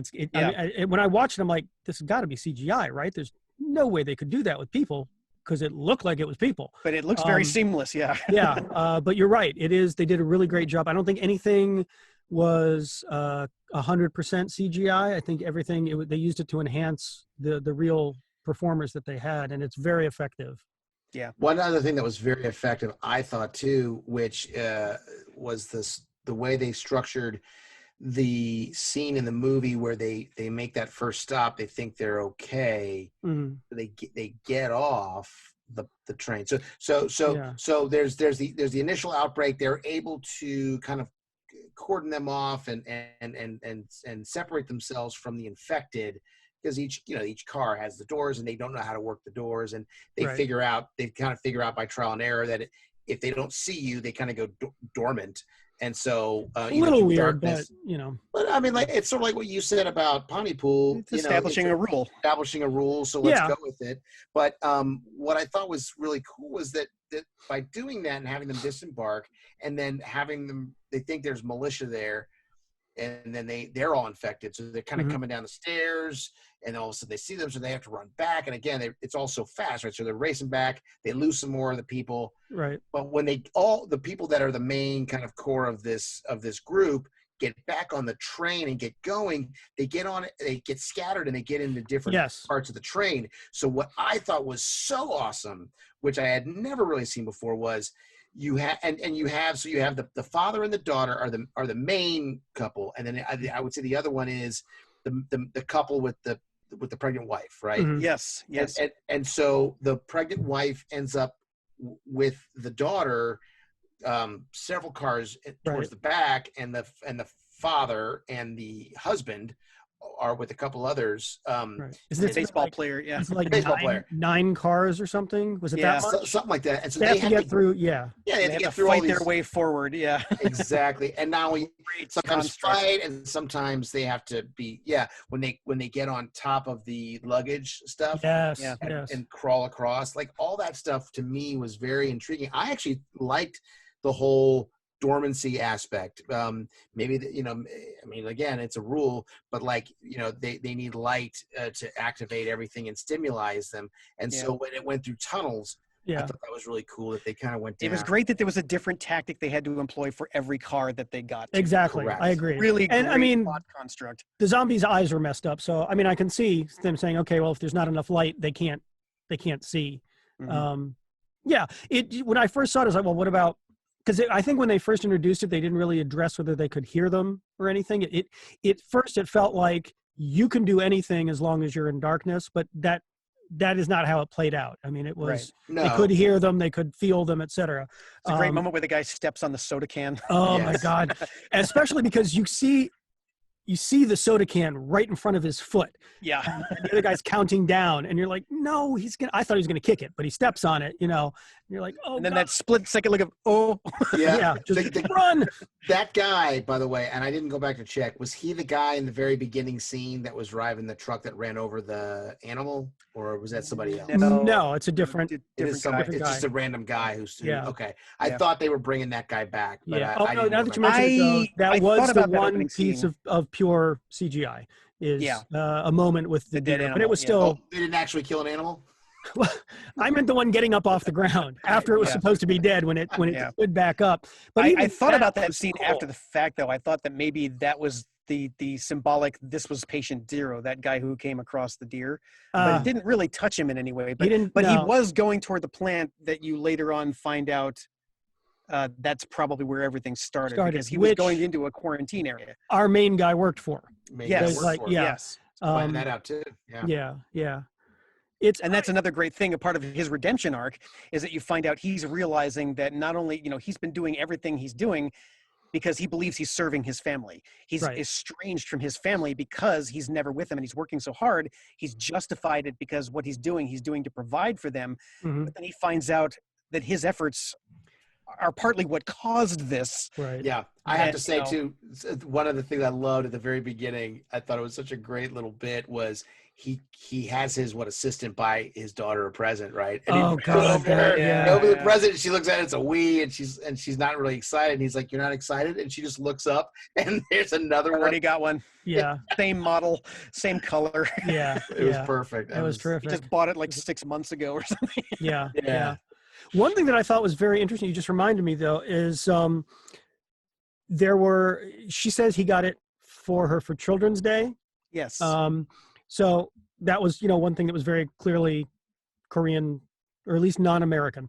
Yeah. But one of the things that I noticed about this movie, unlike Parasite, the Korean Oscar winner Yes. for 2019, I had heard talks about, we're gonna, of course, like America loves to do, there's a wonderful movie, we're gonna remake it because, Yeah. And having watched that movie, I was like, I don't see how you can, because a lot of Parasite really depends on Korean culture that we do not have. Yeah. Train to Busan, that was really the only moment that referencing a holiday that we don't have. That was really the only thing that was, and I'm not suggesting anybody should remake. Oh, no. I can't imagine. Because we know Hollywood is watching this video. Do not remake Train to Busan. But, that there was nothing else in the movie that made it inaccessible to everybody. Yeah, that's very important. Very universal. Universal appeal to it. Because like I said, it's simple in its concept. It's just, this is a man trying to protect his daughter from an outside threat. And that's all you really need to know, because that's something that everybody can relate to. And they did it so very effectively. I've recently, I've tried to look at this huge list that I compiled and say, well, what are the best pandemic movies of all time? I think if you're looking at that really specific culture, I do think Contagion deserves to be on that list. I think for being the big success it was, I think Outbreak deserves to be on that list. I think for, the problems that various movies have, they deserve to be on that list. Obviously, Romero's movies, they got weirder and weirder as he went along.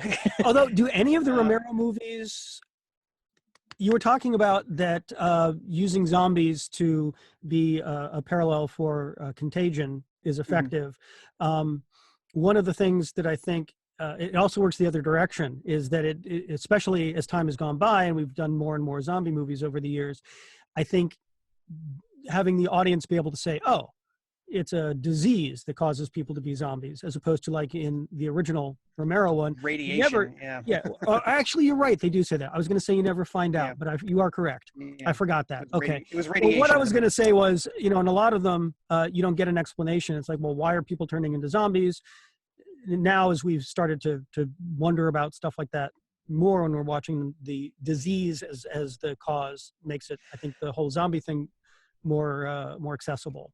Yeah, but there's a good point in what you're saying here, in that a good zombie film, you shouldn't necessarily have to know what it is that's causing it, because what a zombie film is at its heart, and really a lot of these sort of infection movies, they're not so much about the grander scale of it. They're a study of the human condition. They're a study of how people behave in a crisis situation, about when you take away this thin veneer of civilization that we have built up around us, how quickly things will de-escalate or not. And that is something I think that's really important to point out in the current situation that we are in, because right now we are living out a pandemic movie. Right. The COVID-19 is totally global. It's getting worse and worse by the day. The cases go up exponentially. It's a very terrifying time that we're living in. But what we are also discovering is that while a lot of the systems that we have always taken for granted are suddenly no longer there for us, there's a very different response happening right now than to what you would normally see in some of these sensationalized stories. People aren't turning on each other. They're doing really the opposite. People are trying their best to lift each other up. They're spreading a lot of heartening messages. John Krasinski, for example, actor John Krasinski has started this wonderful thing where he's still just, the Good News Network or whatever he's calling it. It's literally just him trying to spread some good news into the world, for people's benefit. So I think we're seeing something that you're not going to see in a movie right now in the way it's really panning. And obviously we're pretty far from the end of this. This is right. Something that we're going to deal with for a while, but it is comforting to know that while it is very popular in a movie to take away the social constructs that make people behave and show, we're all just animals trying to survive, there's really more to it than that. There's more to humanity than that. I have to wonder, though, if this was more severe and a faster acting, more desperate situation. I mean, we have seen people acting like asses in the grocery store over absolutely hoarding toilet paper or getting in fights about it. I think if it was one of those more contagion or outbreak type things and it was widespread, I sincerely believe that the majority of people would be decent human beings, but I think we would definitely be seeing a lot more, looting, and I don't know that we'd be seeing the Mad Max kind of thing, but I think we would. Not Mad Max, but there's definitely, I've heard that there's been an increase in gun sales during this. Huge increase, right? Know that there are people out there that are like that. I think most of again, trying to hopefully be positive about it or being charitable. I'm hoping that whether those people are misguided or not, that they're getting those to protect themselves because they believe people are going to act crazy. I think that's the main reason they are. Yeah. But there will be, if it were that kind of a situation, I think we would see a little more of the unpleasant side of humanity. But I agree with you that we have been seeing, by and large, what we've been seeing is a lot of decency, which is hopeful. To lift a quote from another movie, from Men in Black, this is a quote that's been coming up a lot lately, actually, is Will Smith trying to convince Tommy Lee Jones's character that people are inherently good, to which Tommy Lee Jones, as what's his name in that? M. What is it? M. Yeah. But he says, no, a person is good. People are dumb, panicky animals, and you know it. So I think there's some inherent truth in that. Well, it's like, I was talking with my son. He's like, he did not get why people were hoarding toilet paper. It's like, why toilet paper? And I was saying, it's like money. It's like anything that's of value. As soon as there is perceived value, it didn't matter that nobody really needed to hoard toilet paper. But as soon as people did, everybody else was like, oh, well, if I don't get toilet paper, it's going to be gone because everybody's hoarding toilet paper, which suddenly made it very valuable. Mm-hmm. It's the same thing that happens when we get a blizzard. Yes, exactly. Snow comes and they think they're gonna be snowed in for 3 weeks. I'm like, how much exactly. Poop? I don't really understand why you need so much toilet paper. But. Exactly. So it's that kind of a thing, like you're saying. It's people as a group can definitely become scared, animals. That's what Train to Busan is about. It's about how people react. Speaking of that, one of the things I liked is that I felt you were talking about how the father. You're talking about both the arcs and that the father got redemption. I liked the fact that all of the characters who needed redemption got it. The big guy, the father to be. I mean, the guy cowering in the bathroom, going, "They're all dead. They're all dead." Yeah. But there were a lot of heroic sacrifices in this movie. Exactly, and the guy. There was one character that did not redeem himself. I disagree. I disagree. Oh, we have to discuss this. Yes. Okay. It's not. Right. I don't feel that he. I sort of disagree. I don't feel that he certainly did not redeem himself, but I feel that he got redemption. We are talking about the businessman. The businessman. Okay. The businessman spends the entire movie being an ass, not caring about anybody, only being concerned for himself, to the point of sacrificing people. But when he turns, he becomes his core person, who is a scared child, and all he wants is his mommy. Yeah. And for me at least, I realized, that's why he's been acting this way this whole time. It's not that he's evil. It's not that he's an asshole necessarily. He is a scared child. Well, sure, I got that, but that doesn't redeem him. It just. I felt like it did a little bit because for me it did, because I'm like, this guy. It explained him. It explained him. I felt I get. it excused him to a certain extent for me. I felt sympathy for him for the first time, where it's like, why are you being such a dick? You do not need to do this. There are other options. You see these other options because other people are doing them, and yet you're still behaving this way. And it's like, oh, you're just a sad little child. Because he's a coward. Yeah. So, I mean, even to that point, I felt like it didn't change the fact that he was an asshole the whole time. But at that point, I was like, oh, yeah, okay. I feel kind of sad for you too, because you've been suffering this whole time as well. You know who I felt the saddest for was really that train conductor, the guy who was driving the train the entire time, because he would spend so much time just trying to protect his payload, which was his passengers, that he's completely oblivious to all the power dynamics that are happening amongst the characters, and that ends up being his downfall in the end. He's just trying to save one of these guys who's running after him because that's one of the people he's supposed to be protecting. Completely oblivious to the fact that I know this guy is an opportunist who will kill you the moment he gets the chance in the name of saving himself. And sadly, that's what happens. Yeah, I agree. I mean, that's just it. I just, it's like, again, I agree. It explained him better, but I mean, he just killed so many people. Like, it was horrible. I don't forgive him. I mean, he literally, the one with the young couple with the, they're sitting there and he comes out and just totally throws the young girl off to get bit. Well, not only that, but when he's stuck in the bathroom with the conductor, and he shoves him out the door. He looks out and he sees all the zombies, and the guys are like, "Are they gone?" He's like, "Yeah, you go first." Shove, and then he's a piece of shit. Yeah. But I mean, don't misunderstand. If it was between him and me in that situation, and I'd seen him do all that stuff, I would have no sympathy for him at all. But just the way they ended him, I liked. I guess what I'm saying is I liked what they did with that. They did not make him simply this evil. He was not a mustache twirling evil guy. So they gave him?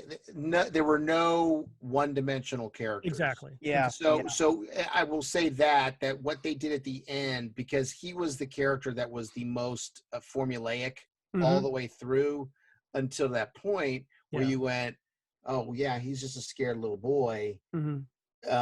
So again, it gave him depth, and so that's again another thing that they just did really, really well. So I would agree with you on that. I love that they did that. Still an ass. And I just remember. Yeah, you're right. He was not. I was texting you guys on that text string, and I was like real time. I'm like, oh man, this business. I was getting a whole different level of enjoyment because of that. Yeah. And you guys like, just wait, or I'm not saying anything, and I'm like, oh man, it gets worse, and it kept getting worse. It was a lot of fun reliving the movie vicariously through your text messages. Yes, it was. as you were watching it. I loved just a lot of the way that it was filmed, the choices the director made. If you look at, I think it may be on the screen image for the movie on Netflix, or I saw it someplace where you see the father right before he sacrifices himself at the end. He's standing on the back screen. Spoiler alert. Oh no! Did you turn it off too early? He's standing. You see him, and his body has already started to fall. So you see him falling off the train. And I'm watching the movie, expecting to see that, and they don't do that. You see him standing there, and then you just see the shadow of the train and the shadow of the man, and the shadow just falls off. And I was like, beautifully directed. That was just. We didn't need to. I mean, that spoke so much more than seeing him fall. Yeah, it's like the symbolism of like he's already gone. Yeah, the reflection is still there, and I like his flashback sequence when he's going. Yeah, I like that they also, as they're turning, and I think you said it earlier, Steve, that they, the rate at which they turn differed for narrative purposes, whatever. I mean, that's fine, but that there was still a little bit of them still there, even as they're. Because it was like even the businessman, the old lady couple or whatever they were, sisters. Yeah.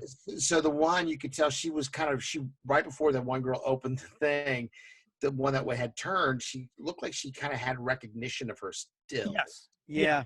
So there was a lot of that I thought was really interesting. One thing I also want to make sure I mention. So you were saying that the shot of you kept saying, you mentioned the wave of them. Are you talking about in the car, right? In the train car. Yeah. Towards the beginning when it first starts happening. Right after the train, I think some of When the first car gets translation, infected. yeah, I think some of For the sure. translation is maybe a little bit different than we would understand it. They called and I could be wrong about this, but they called the engineer, the train operator, the conductor, Mm-hmm. and they didn't really have a name for the people who were going through the cars, taking tickets and handling things. Like the purser or something. Which is see, that's somebody I would have called that a Steward or- conductor, but let's say steward. Let's say steward. Steward. Yeah. So yes, the moment where the male steward changes after he gets attacked by the other one, where he changes Mhm. and he starts coming down the aisle, and they got that beautiful zombie cam of him as he's coming forward, and then you see the wave of people come up behind him. That was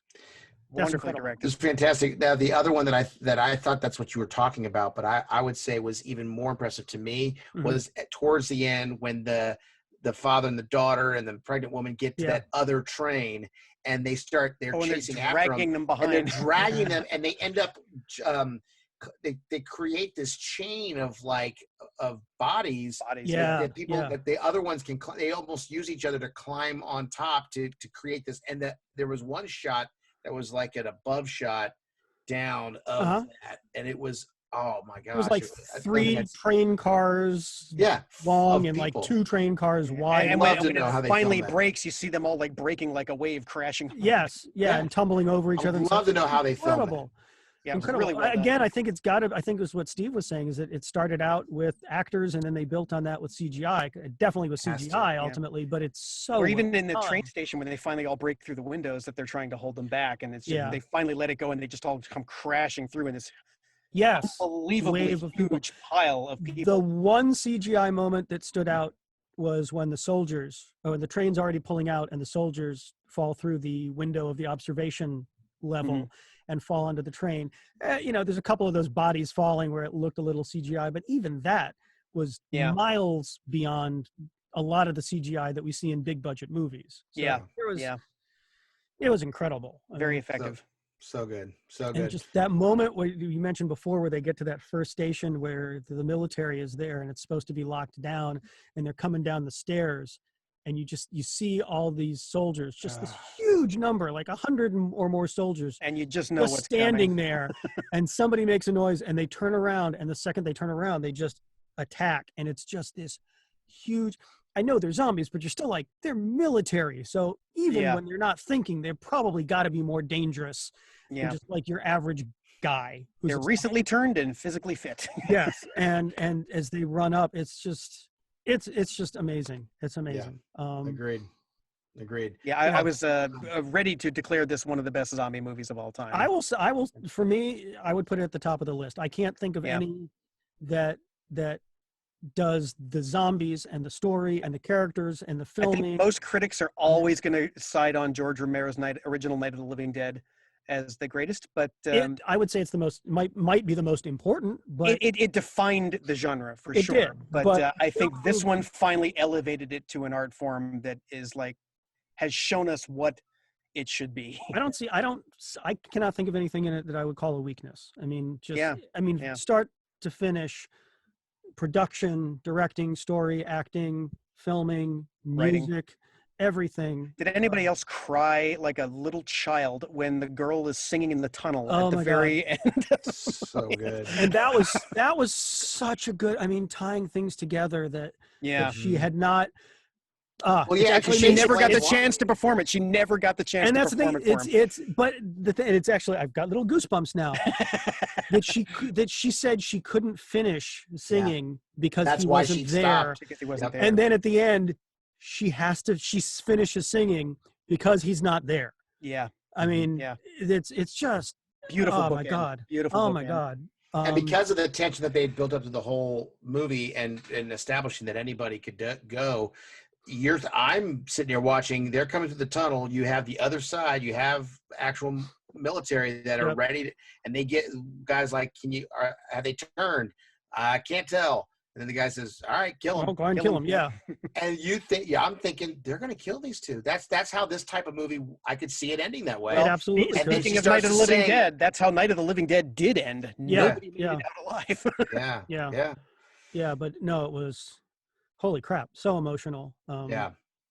it's an amazing movie. Yeah, and that I wasn't expecting. I wasn't expecting the tearjerker. I was not expecting to be so emotionally invested in a zombie action horror film. Yeah. I have to confess, nailed the heart. I have to confess, there were moments towards the end where I was like, all right, kid, stop screaming. Just where she's like, she keeps calling her dad and saying, don't go, and dad, and dad, and dad. And it's just like, oh, that is just, it's cutting right through me. But You're such a jaded old parent. you know what? Honestly, it's not that. I think it might be an age thing. It has gotten to a point for me now where anything that's super repetitive, especially if it's the same thing, it drives me nuts.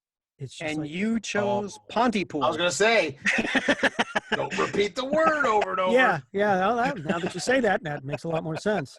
What we were watching, Patty and I were watching something, my wife and I were watching something earlier, and it's Dark. We were watching Dark, and they just had the music that was playing under the action, and whatever the song was, it was just the same thing over and over again. And I'm like, I might have to leave the room.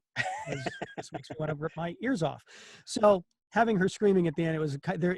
For me, it interrupted a little bit, just because it's like, all right, kid, I get you. I understand how you feel. I get you. But can stop. enough's enough. Okay, Okay, yeah. Your dad's infected. He's dying. Okay. Yeah. So look, guys, Heart of gold over there. I'm not heartless. I'm just crazy. Well, if that's your one complaint about the movie, I think that's And that would, yeah, and again, to I put that entirely on me. That was entirely me. But oh my God, no, it's an amazing movie. It's a masterpiece, true masterpiece. Now, of course, we know there's a sequel coming out. I'm skeptical, but optimistic. Train to Busan presents Peninsula. Yes. It looks. I'm a little worried because it looks like I'm hoping it's not going to suffer the now we have a big budget. It looks like it could be like 4 times the budget of what. And it looks like I'm hoping that I mean it looks like it's a big action movie. It's not all in one place. The only thing I would say that might save it is that and we talked about this off camera, but like the fact that it's not like it's taking a completely different direction because it's in years in the future and it's post-apocalyptic, and so it's almost got a Mad Max feeling to it. Maybe that's gonna work in its favor to be different, because if they were just to try to recreate it like now it's on a boat, or no, that would be horrible. Like on an ocean liner or something. I'm hoping it's going to be Speed 2, right? That's what I'm thinking. Well, I'm hoping it's going to be Road Warrior following Mad Max, not Thunderdome following Road Warrior. That's a good analogy, actually. I mean, they could do that, and it would. I'm hoping. I mean, I don't even know if it's the same director. I haven't looked. I don't know. I have to look it up. But God, I'm encouraged by the fact that it's a different story. Yeah, that they're just telling something different in the same world. Yeah. So this is why I'm optimistic. The only reason I'm skeptical really is that the first one sets such a high bar. Exactly. I don't. I'm hoping I can go into it being able to remove myself from that high bar and just kind of not expect it to be. Well, we'll find out. Yeah. Absolutely. Yeah. I'm just thinking about the whole scene where they're stuck between the trains, the one that has tipped over on the other one. Oh, there goes the firehouse. Apparently the outbreak. That's our time. There's some scratching at the door over here. We've lost Steve, so I'm sure. But the scene. I don't know what's going on. Oh God. The scene where the one train is tipped over on the other, and they're trapped in between it, and there's all these zombies pressed against the windows, and you know the windows are going to break, and there's all these bare electrical wires, and it's just, the tension was amazing, and it's just because then the father gets out, and then something falls, right, to block him. So now his daughter's stuck in there, and he can't get to her. Yeah. What other hazard can we throw in there? Somebody steps in a bear trap. But the thing is, it didn't feel like that, though. It did not at all feel like we're just going to throw everything against the wall. And it just was that naturally hazardous. Yeah. Oh God, so much stuff. And the baseball player, I liked the fact that everybody was, this is going to sound like I'm trying to be funny, talking about zombies. Everybody was very human, of the characters who didn't change. Like the fact that the baseball kid, when they come to the car where his teammates are all changed and he's like, he can't do it. Yeah. It's so hard for him. He knows they're zombies. He knows he's got to stop them, but he knows these people, and it's so hard for him. And then when the girl changes, who he didn't want to have anything to do with to begin with anyway, when she changes. But now he does, yeah. And he's just so broken. He's just like, I'm just going to sit here and let you eat me. Mm-hmm. Yeah, he's just done. He's just done. I mean, holy crap. Yeah. So much. That was another heartbreaking arc there, but every story arc wrapped up perfectly. Yeah, it really did. And the other thing that speaks to how good this film is, Dave, when we were talking about, I don't like being able to figure things out and stuff. I was so invested. I didn't have a moment. It never even occurred to me to try to think about what's going to happen. That's true. Or, I mean, if it had been a different movie and not presented as well, I absolutely would have gone, oh, okay, well, this is the big lovable guy who's got a kid coming and he's super strong. He's going to die. Yep. Didn't even occur to me. Did not occur to me until he got bitten. And I was like, oh, shit. Yeah. Now he's going to die. Yeah. Went out like a boss, though. Yes, he did. Yes, he did. Yeah. Just amazing. Yeah. Just an amazing movie. Very well done. Good choice, sir. All right. So as we're finishing up here, well over 2 hours. Shouldn't be any problem to edit this down to a 45-minute podcast. Yeah, we'll fix it in post. Yeah. But I think this was a good start to what we're looking to do. Got some different ones in there, different genres within the genre, I guess you would call it. Yeah. Thanks for listening. As long as you did or didn't, we had fun for sure. I think this wraps us up for this first video podcast of the Movie Files. Again, I'm Dave Wright. I'm Stephon Walker. I'm Steve Winall. All right, and we'll catch you next time. Absolutely. Bye-bye. Bye-bye.